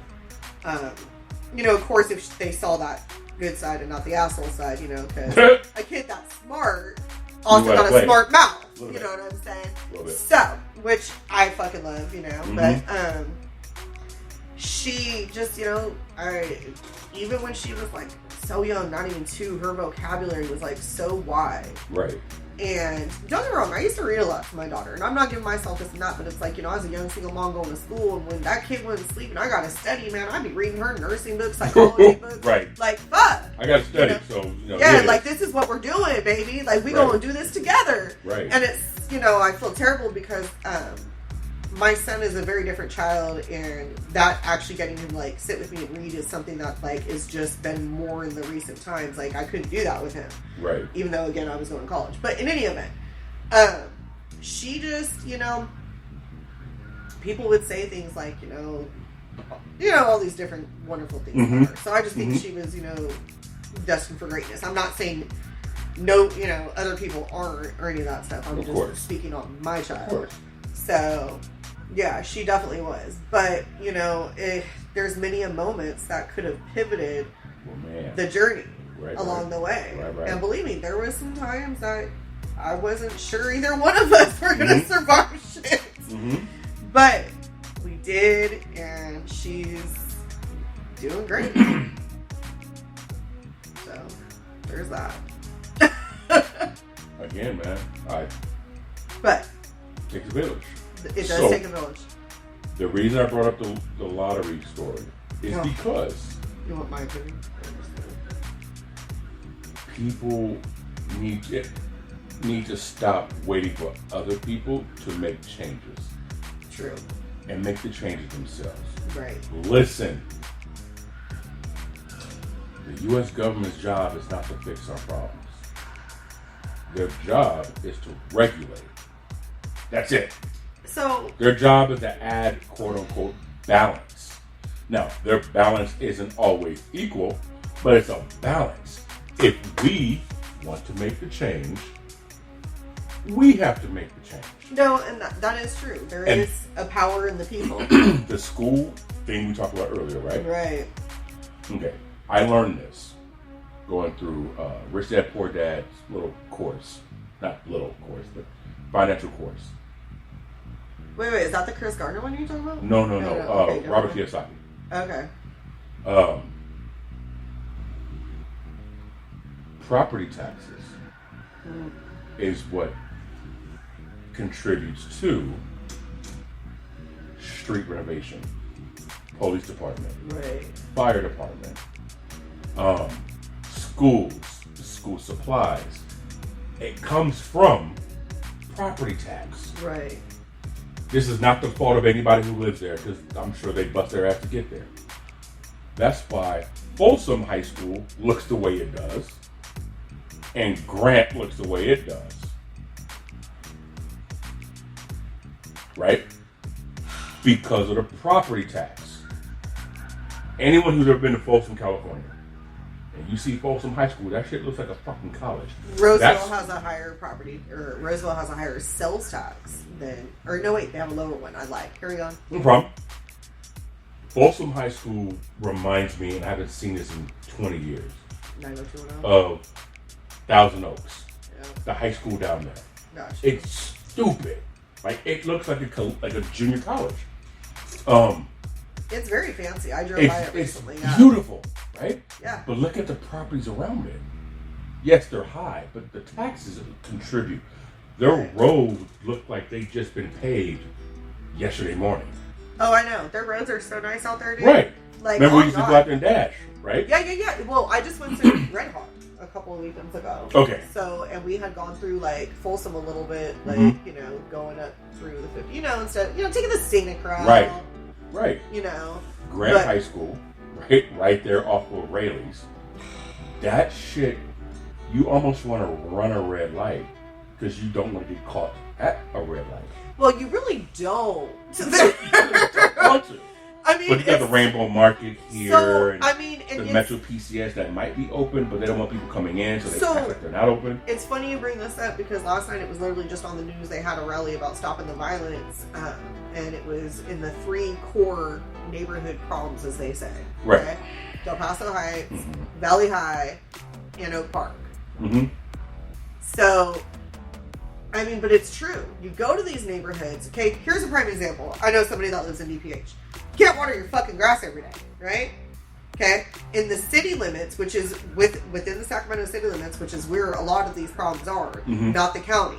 Okay? The city. In the city rules, you can't water your fucking grass every day. Like, they literally send out, and I don't know if they do it for all the zip codes, but I know in the Heights, they send out letters, and, you, are forbidden. And it's like, you drive around the Heights, though, and you look, and damn near everybody's yards is crisp. Crispy, crunchy, actual texture, not crisp as in good, crispy as in motherfucking fire hazard. Okay? And it's like those little things like that. Right. That's depressing. It is. It's depressing as fuck. It is. And people. How do you think the people feel living there? And that's what I'm saying. Right. The psyche of it. That's what I'm saying. And they wonder why, and that's why even, some of my friends that live there, they're like, and they wonder why we fight with each other, argue with each other. Everyone's frustrated. We're scraping over crumbs. Everybody's walking on broken glass and eggshells, trying to make it. And living in PTSD. Right. Survival mode. I get it. Survival mode. I get it. So when you get people who live in gated communities, and they're judging those who are living in communities that are gated, they don't understand that. This is why representation matters. Well, listen, man, if your rules and laws are being made by motherfuckers who don't live in your area, right, it's hard to say they have your best interest in mind. But that's why that thing that we had shared, I think, back and forth about, you need, or if there's a group of people making decisions on another group of people, and there's no representation, right. Be concerned about those rules. Yeah. And that is the entire society of what we're built on. Right. And that's the thing is, even for these patriots, look, you motherfuckers. They're patriots because in Call of Duty. Okay, look, motherfuckers. They don't give a fuck about you neither. Okay, but you know what? I'm going to defend those bastards just a little bit. Because what are they shown about the neighborhoods that you and I came from? What are they shown? Fair enough. What are they told? What do they hear in the music? What do they hear? And when they experience someone from those, what are the behaviors? What are the actions? So it's almost like 90% of what we say, do, and behave confirms what they're being told that we have the nerve to tell them is a lie. It's not in their mind. Okay, but cultural. Okay. Cultural. We'll just say, hey, culture, okay? So it's not even cultural anymore, though. So because they'll have that one black friend. We might make jokes They have that We one might black make friend. jokes about your mayonnaise ass potato salad and shit, but They don't put fucking mayonnaise in the potato salad. They put raisins. all that shit in the stuffing, the potato salad. Who puts carrots in there? Anyway, the issue is there's no one that looks like me or you, acts like me or you, carries ourselves like me or you. Right. There, I know. right? Right. I was talking to a friend of mine last night, Trina. She's a massage therapist. Ooh, wait. Yep. And so, my back been hurt. I told her that when people hear me on the phone or talk to me on the phone, they're shocked when they see me in person. Think so? I know so. Okay. My homegirl Lisa Monique has the same problem because she sounds white, quote unquote. She's Puerto Rican, 100%. And she's from the Bronx. Mina, if you're listening, Boricua way. Right? She's from the Bronx, like lived, raised in Manhattan, went to Southern California. She seems like fun. She's an awesome ass No, woman. I'm serious. She She's seems great. like hella fun. She's like, since junior high school, she's like my little Rosie Perez. I love it. I love it. Right? But even in the Latin community, they accuse her of being white because she doesn't sound like the typical general Puerto Rican female.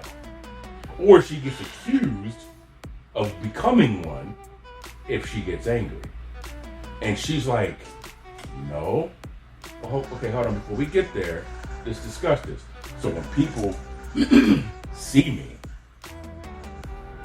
oh, I thought you were white. And so I was talking to Trina and she said, how can people think that you're white? I said, what does a black man sound like? She said, you can't sound like a color. I said, Trina, what does a black man sound like? She's like, okay, I get what society is saying because you don't sound.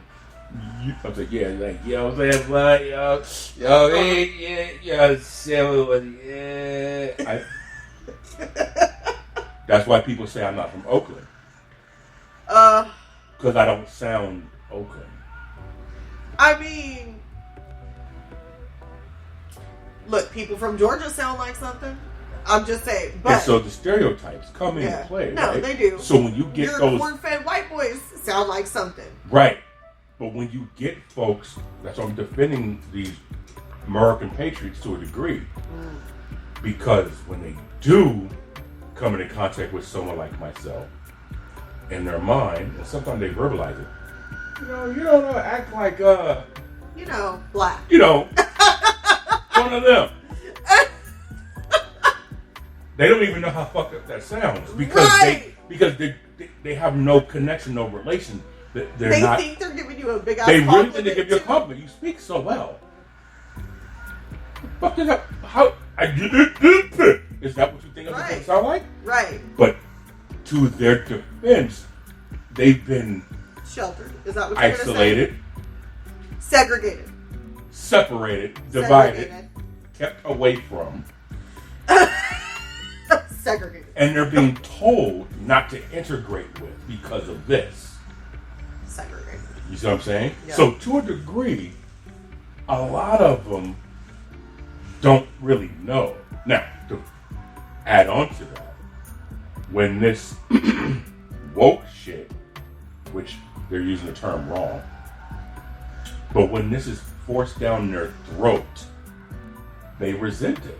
Right. So anything that even remotely sounds like this, they're against it. Right. You don't think that shit is set up intentionally by those in control of news and media? Of course it is. Right. Of course it's set up on purpose. Intentionally done that. I bet you somebody realizes if you force feed it. Okay. Remember in the movie The Hunger Games, Mockingjay Part 1. I've only seen the first Hunger Games. Okay. There's one scene I don't remember. where what's his name? He died. Philip Seymour. Oh. Okay. All right. He talks to President Snow. And he's like, blanket coverage. We'll jam this down their throats about the Mockingjay. We're going to force feed her to them through our progress. We're going to blanket coverage everything she do so much that when people see her, they're going to hate her. See. And they're going to hate her. That's all they see. They're going to hate her so much. They're going to hate her so much, they'll probably kill her for you. Brainwashing is a real thing, though. Right. It is a real thing. It's love. It's like levels to it. There is so many levels to it, and some of the brainwashing a lot of times goes with like love bombing.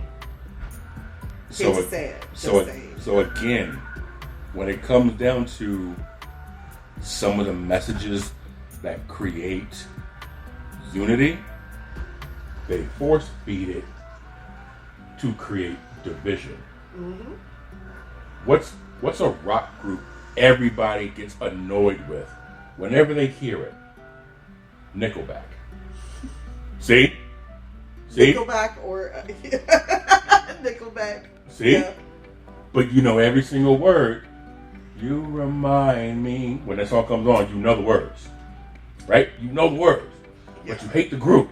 And the lead singer was getting interviewed once, and he says the reason why people hate Nickelback so much because it gets stuck in your head. Because they play it 3 times every 10 minutes. Why? So Nickelback has another song called These Days. If you listen to the rock station, you'll hear it like twice every 15.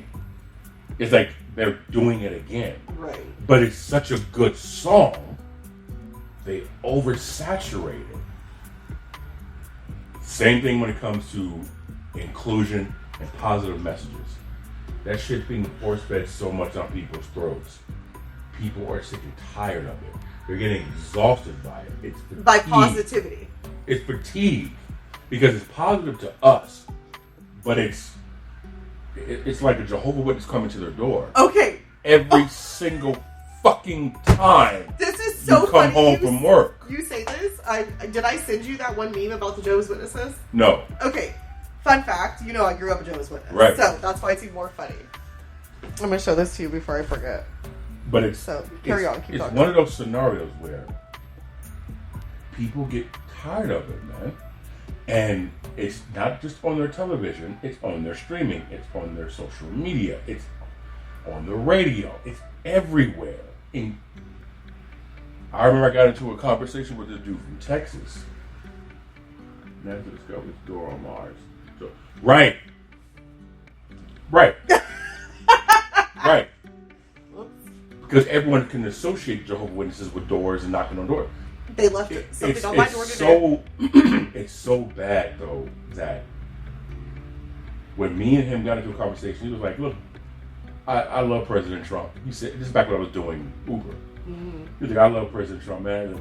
You might not like it, but I love that motherfucker, man. How he you know, the Kaepernick thing. And I said, do you know what the Kaepernick thing stood for? The kneeling stood for?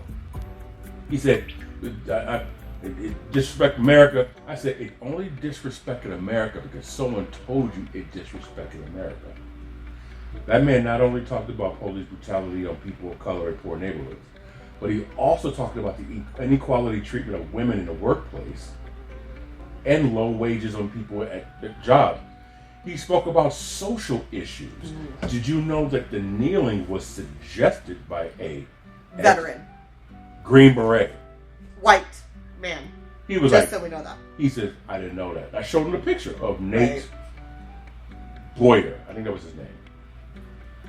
He suggested, because Cap sat, and Nate saw him sitting. He's like, you know what? Kneeling would be more respectful than sitting. And here's the thing, is to play on this. Right. Is I remember my cousin and someone will leave unmentioned. Actually, a few of my cousins, they were playing semi-pro football.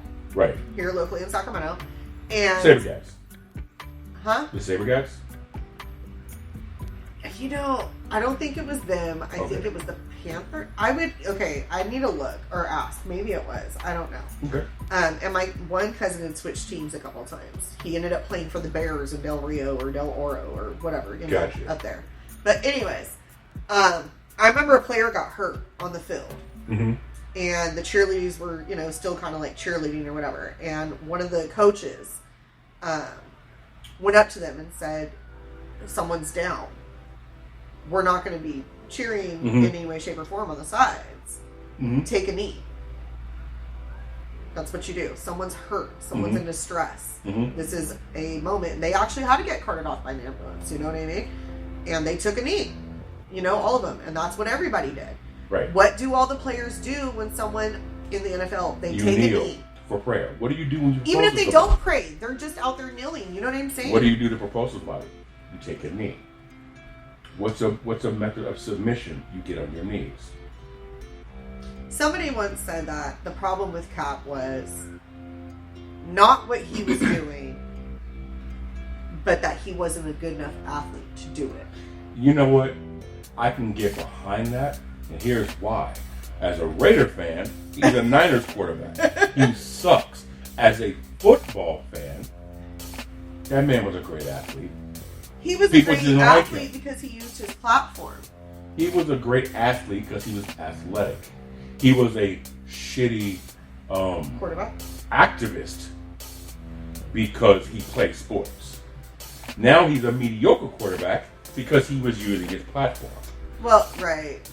It's KeKe Palmer or Purdue. Which side do you want? There's no win-win situation here. Right. Unfortunately, when we get into certain demographics. And when you get to certain sides of politics. That too. So, Right. You know, I will give it to him though. I mean, I don't really know what he's doing right now, but I know for Living a while. his best life with his wife. I know he was riding the wave for a while though, still. That man's still doing so, but the camera's just not on him because he's not relevant. And that's anymore. fine. He's just not relevant anymore. You know what is relevant? KeKe Palmer. Right. You know what's It's not relevant because it's somebody who gives a fuck. You know what is relevant? They can't find the person who had cocaine in the White House. In the area of the White House where there's no surveillance and there's no camera, yet 100 people a day, tourists and visitors. Or let me tell you my opinion. Somebody left it on accident who happened to be visiting the White House as a guest, as a tourist, and left it there on accident. People are quick to say it was Hunter Biden. He wasn't there. They were out of town for some first name. They weren't even at the White House when this was going on. They just happened to come back the day it was there. Which is interesting because Hunter Biden has allegedly a drug addiction problem. And all of a sudden there's cocaine in the White House. My thing is this. The White House, one of the most secured buildings in the planet. Why is this getting out to the public, bro? Secondly, you know they don't do dope in the White House? You know they drink in the White House? They turn up in the White House. Dude, first of all, they have those estate dinners where they have celebrities. Please. Like Cardi B. There's a reason why cell phones are not allowed in certain rooms of the White House. Okay, so, but I still also, I don't know. I think. Who knows it wasn't planted either. My thing is this. Shit like that gets leaked to cause a stir to distract us from something else. And that's the thing, though, is... Even when Trump was in office... Right. And they brought up that classified documents being taken from... Right. I'm sure motherfuckers take documents all the time from the White House. Right. I think the one thing I admire, and we said this last time you were here, the one thing I admire about Trump was this. You couldn't tell him what the fuck to do. I know, you said that last time, and here's the thing. The bad thing is you couldn't tell him what to do. Yeah, there's definitely two sides of that. I do believe for change, there has to be someone willing to light some fires. Right. Okay? Right. And Trump definitely lit a lot of fires. Right. Some of them got a little out of control. A little bit. And, a little bit. Should have never happened. Should have never happened. Okay. But I think it also ripped the Band-Aid off of what is broken in a lot of areas or what needs to be worked on. I agree. I definitely do. I agree. But I agree. So it was some tough times. It was some interesting times. The problem is being in the middle of a pandemic and having the social injustice uproar like we did in the summer of 2020, even here. Right. And I know we talked a lot and tapped in with each other like a lot. You know what I mean? During that, because we both would be out and about, whatever. And that was like some of the most heartbreaking things. It was bad, man. It was like, I honestly, there was a lot of times I was on my knees just crying, bro, because of the human in me. Number one, okay, the human in me for people like you that I love and care about. You know what I'm saying? That George Floyd is just one of the many names. But it's like, in my mind, how many names are there before one's your friend's name? Right. Your family's name. Right. And that runs through your head, you know? And then it's also, like I said, the human in me, the empathy for all these people. Like, this man's calling out mama, whether it's his mom or his girl, I don't care. Right. Okay? Right. You know, Tamir Rice's parents. You know what I'm saying? Like, the one that hit me hard was Philando Castillo. Because he was giving the officer his ID and paperwork. Yes. And the cop saw the gun on his hip that he told was armed. I know. With his little girl in the back seat. I know. That was heartbreaking. That's just one of the many, though. Or, what's her name? Sandra Bland. Was that the one where the cops went to the wrong house? Oh, Breonna Taylor. Breonna Taylor. And Sandra Bland. Okay, the one that, all of those get me, okay, on so many different levels. Like, that little girl's, even if she doesn't remember it, her subconscious is going to remember it. She's going to know the fucking story thanks to the internet. Right. Where does that lead her? Okay, but for me, with a son, like my son, Elijah McClain. And see, I don't even want to get choked up on that. You are getting choked up. It kills me. Don't cry. Because as a mom, though, too, I don't look like my son. So there's only... Sure, but you know what I mean. Right. There's only so much. And it's like, I try to protect him, but the reality of what society has written for him already. Like you said to me before, it's like, I don't let my son wear this or that because I don't want people thinking the wrong thing about him. I don't, let him do this or let him do that because of this or that, or hang out with this and that, or play this or that. You said, but he's already fits the description the minute he walks outside. The moment he's outside. And the thing is that's so fucking true. And it's crazy because, my mom, also, again, not really growing up, like, she knew racism exists. To her, it's inconceivable how people can be racist because you just love people. But with that, also gives some naiveness, okay? And since my son, it's been eye-opening for her to see how we will talk to someone we don't know in public, whatever. And my son comes up. And their body language changes. Their whole everything. Like, there's been cases where people literally can't get away from us, like, soon enough. Like, we can't be seen with them. We can't be seen talking to them, fraternizing. And it's like, it's so fucking crazy. But anyways, besides that, there's, on that. But as a mom during 2020 and the, like, injustice and all that, it was, like, so heartbreaking. Because it was just, all the levels, dude. It was hard, man. It was just really hard. And then to see people feeding into Trump's narrative about that movement versus the great fine people that invaded the Capitol because they lost a contest, not because of human lives. 2020 protests were because of human fucking lives. People fucking dying at the hands of people that have more power than the rest of us. But they can't relate to that. They should fucking relate to that. They should. Because how many times do you hear those motherfuckers sit there and say that dumbass shit about white people get killed all the time by cops? You just don't hear about it because we don't cry about it. Okay, but here's what I try to tell people.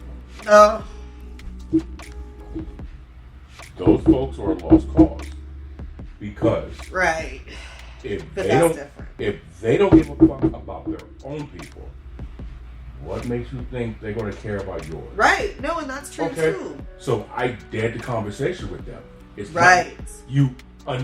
Those folks have to be in the car with their black friend or their Mexican buddy And or their Asian somebody pal, they have a relationship and with. someone that they to give a know fuck. go through that experience, and for them to attempt to stop it. So, Because they're right. you know what's funny about And that? then Yeah. they get caught up in that whirlwind. Mm-hmm. Now they're confused. Because it's Right. like, but, dude, sorry. No, you don't be sorry. Because the motherfuckers you ignored tried to tell you this is going to happen. Right. But because this doesn't happen to you, it doesn't happen to you. But now that it happened to you, where do you go? This is where empathy is key in people. Empathy is a word that motherfuckers don't. Someone's listening to the podcast right now and is going to Google what the fuck empathy means. Okay, Right. putting yourself in someone else's shoes. You weren't supposed to tell them, Marissa, but go ahead. Okay, but let's just put it in simple key because people may still look up the definition and not comprehend that. And I'm just Right. saying, 'Cause you're I a- want to meet people where they're at. Because you're a libtard and you don't know any better. Oh my god. Yep. You know, Yep, there you go. when did giving a fuck? Make you a snowflake? When did giving a fuck Mm-hmm. make you a degenerate? Well, giving a fuck made you a degenerate in 2020. Wait, Right. And no, 2000 and No, let's take it back. 2018. Giving a fuck in the 90s were known as. No, it messed up in 2016. That's where giving a fuck went wrong. Racism didn't exist in this country until 2008. And we know that's not true. We know that's not true. We know that's absolutely not true. No. But people think it was erased or want to claim it was erased until Obama became in office. And the thing is that's a whole other situation too, because I remember people like saying things like that. Just If there was no black president, racism would have never happened.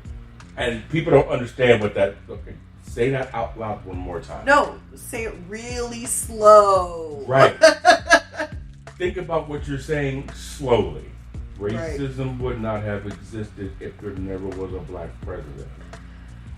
That should tell you something. But you can't make this shit up. You can, but there's someone listening who's not going to believe it because either they weren't there or they're just in simply denial. Either way it goes. Because they'll be like, but how is that racist? Listen, there's not enough time to podcast to explain that shit. But to your point, racism started in 08. Snowflaking started in 16. Whatever. Before that, America was fine. I get it. No, because hold up. I get it. Early 2000s, let's not forget about all the hate crimes that were committed against our Middle Eastern people. Because Yeah, of because the of 9/11. The alleged. Because of the damn Taliban and 9/11. Yeah, because everybody from any resemblance of that culture ought to see again. Here we are again. Right. Full circle Right. again. Right. It's the Patriots who's got to protect the country they invaded. What, from being stolen from them? They got to protect the land they stole from being stolen. Right? And that's where they got the idea about taxes. There you go. Listen, man. I completely 100% get what they're saying, but like I said, man, a lot of those folks, they're being fed and shown one side with no explanation. But I can't really fault them because you got cats in the hood. Right. The same thing. No. Right. Right? So. But there's a difference. There isn't. No, there is. What? Please explain. The education. The education and experience, yes. Not school system education. No, that's But even the school system education is far, like we were talking about, far different in certain... Okay, yes, there's a lot of bullshit they teach you when it comes to history. We're going to leave that one alone because that's a whole other thing. But in general, the core curriculum, okay, is the resources and level of education, as we were even talking about, is very different from neighborhood to neighborhood. No, and it the is. Quality. It is, because depending on where you are, the taxes pay more money for the salary for a better quality teacher and supplies, and the effort to want to teach, for the most part, is more incentivized. I get it. But my point is this, and you can disagree or agree, it's the experience. Right. You take some kids out of a poor neighborhood. You take some kids out of a well neighborhood. Right. Put them together. Like in the movie, Remember the Titans. Right. Put them somewhere neutral and let them figure it out. They're going to find out, just like in that film, we have more in common than we don't. That's why when the kids left camp to come back to school, they couldn't understand why everyone's separated. Oh, I go back to the real world. Even the teammates couldn't associate with each other because their friends were at end. Right? And then they separate you in prison. And then, anyways. Everything is segregated. So. Oh, now you want to say segregated instead of apart, separated. Okay. Everything is being divided. Oh. Stop brainwashing me. Oh, because I just kept repeating it? Exactly. Until you finally said it. See how that works? Damn right. See CNN. how that works? Yeah, CNN. That's Whatever. Like CNN News over here. So, the fact is, these folks don't have any type of outlet besides what they got. And it's very, very dangerous, man, because if you put everyone together, like I said, we all have more in common than we don't. That's why if I ever won the lottery, 20, go somewhere. I want to go in the middle of Wyoming by Kanye West's old compound. You know, a lot of celebrities have moved to like Wyoming. Mm-hmm. There's more people in Fair Oaks than there is in the state of Wyoming. Buy a 20,000 square foot something. You got this portion, I got this portion, I got this portion, you got this portion, and live. Become your own village. Create your own community. Establish your own laws. Have your own table of council of youth, middle-aged, and elderly people. What is that, autonomy? Hmm? What is that word? Is it autonomy? Like at the Yes. Yes. So have that. Mm-hmm. Now you have a generational inclusion to discuss. We gotta grow some shit though. Hmm? I mean, like, we gotta grow some shit too in this village. There's gotta be some resources. Of course. But in a perfect world, that's what I would want to create. So you're gonna start playing the lottery just to give yourself a chance? Possibly. I'm not lying. I know. Hey, no, it's funny because people always say, oh, you know, if I could win the lottery, that'd be great, and then don't play. I seldomly play, like seldomly. Like every now and then it's like, oh, I'm feeling myself, oh, jackpot's this. I don't really like to play when the jackpot's like hella big because the odds are down. But I always have that fear with like how luck works. Mm-hmm. To win the lottery and be on one of those shows of the curse of the lottery. Mm-hmm. You know what I'm saying? See, once you turn 40, you become a grown-up. Right. In 15 days. You're going to understand. Yeah. You're going to understand you're not going to be on that curse because of all the experiences that you've been through. Yes. That's the beauty about fucking up. Right. You learn. And the problem with people, they fear to fuck up. And that's where they fuck up. No, and that's the thing is, yeah, I'm thankful. I mean, don't get wrong. I have regrets, of course, and I hate time that was lost. Mm-hmm. That part. I think more than anything. Yeah, but that time that we lost is time that we also got to experience. Yes. And it's not in vain, right? As long as you learn from it and turn it into a purpose. That's the point. So, if you didn't make those mistakes and you won a lottery at a younger age, you probably would have fucked up faster than you would having made those mistakes and learned from it. Right. You see what I'm saying? That's me, because I'll just take care of what I gotta take care of for me, and everything else will be, all right, well, the government doesn't want to do this, the government doesn't want to do that, so I'm gonna fix this, I'm gonna fix that. What do you guys want to do? Okay, cool, take care of that over there. Jaden Smith is doing the damn thing, but you don't hear about that on the news. He's still bringing water to Flint, Michigan. And here's the thing is, how many years has it been now? Right. It's been like 10 years. That man,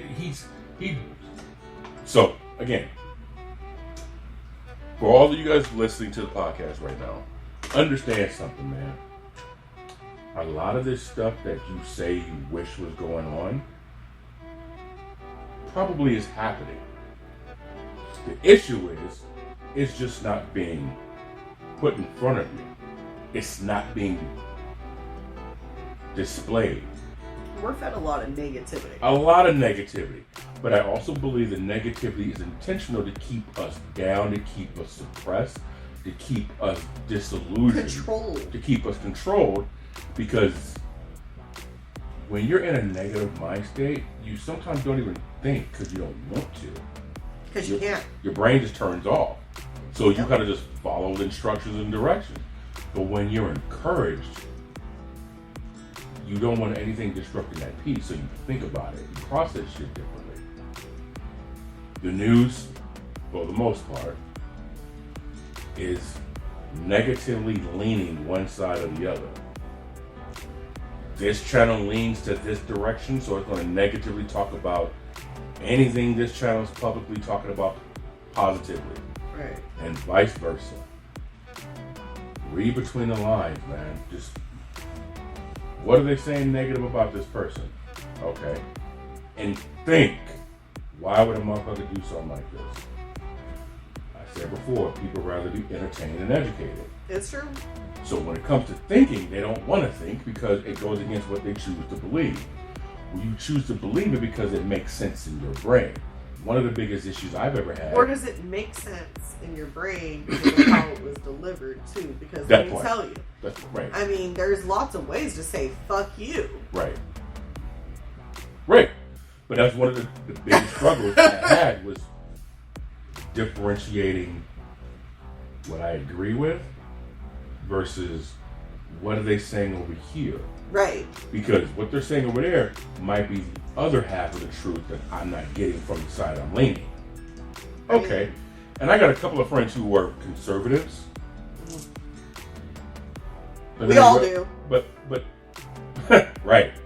But my friends, surprisingly, unknowingly. But my friends, though, unlike your one, they recognize the bias and choose to battle the struggle of, okay, what is the left talking about? And putting the two together and saying, okay, both sides are really full of shit. So I got to listen to both sides. We've evolved. Oh, really? Yes. Good for this particular individual. So, baby steps. You know, I think it just also, again, it there is a maturity and wanting to hear right. the devil's advocate. That's a step. So that's what the ether is. Look it in the room. Sometimes you don't want to, but a lot of times the shit you don't want to do is exactly what you need to. You know, and here's the thing: is sometimes coming to realizations are it is a mental struggle, not just because of your own beliefs, but because of some of the sad shit that there actually is. Right. It is hard, and your brain can put you in a very dark place of hopelessness. Your brain is designed to protect you. It's not designed to make you feel comfortable. You know, something like that. Man, listen, that was a scary realization that I had.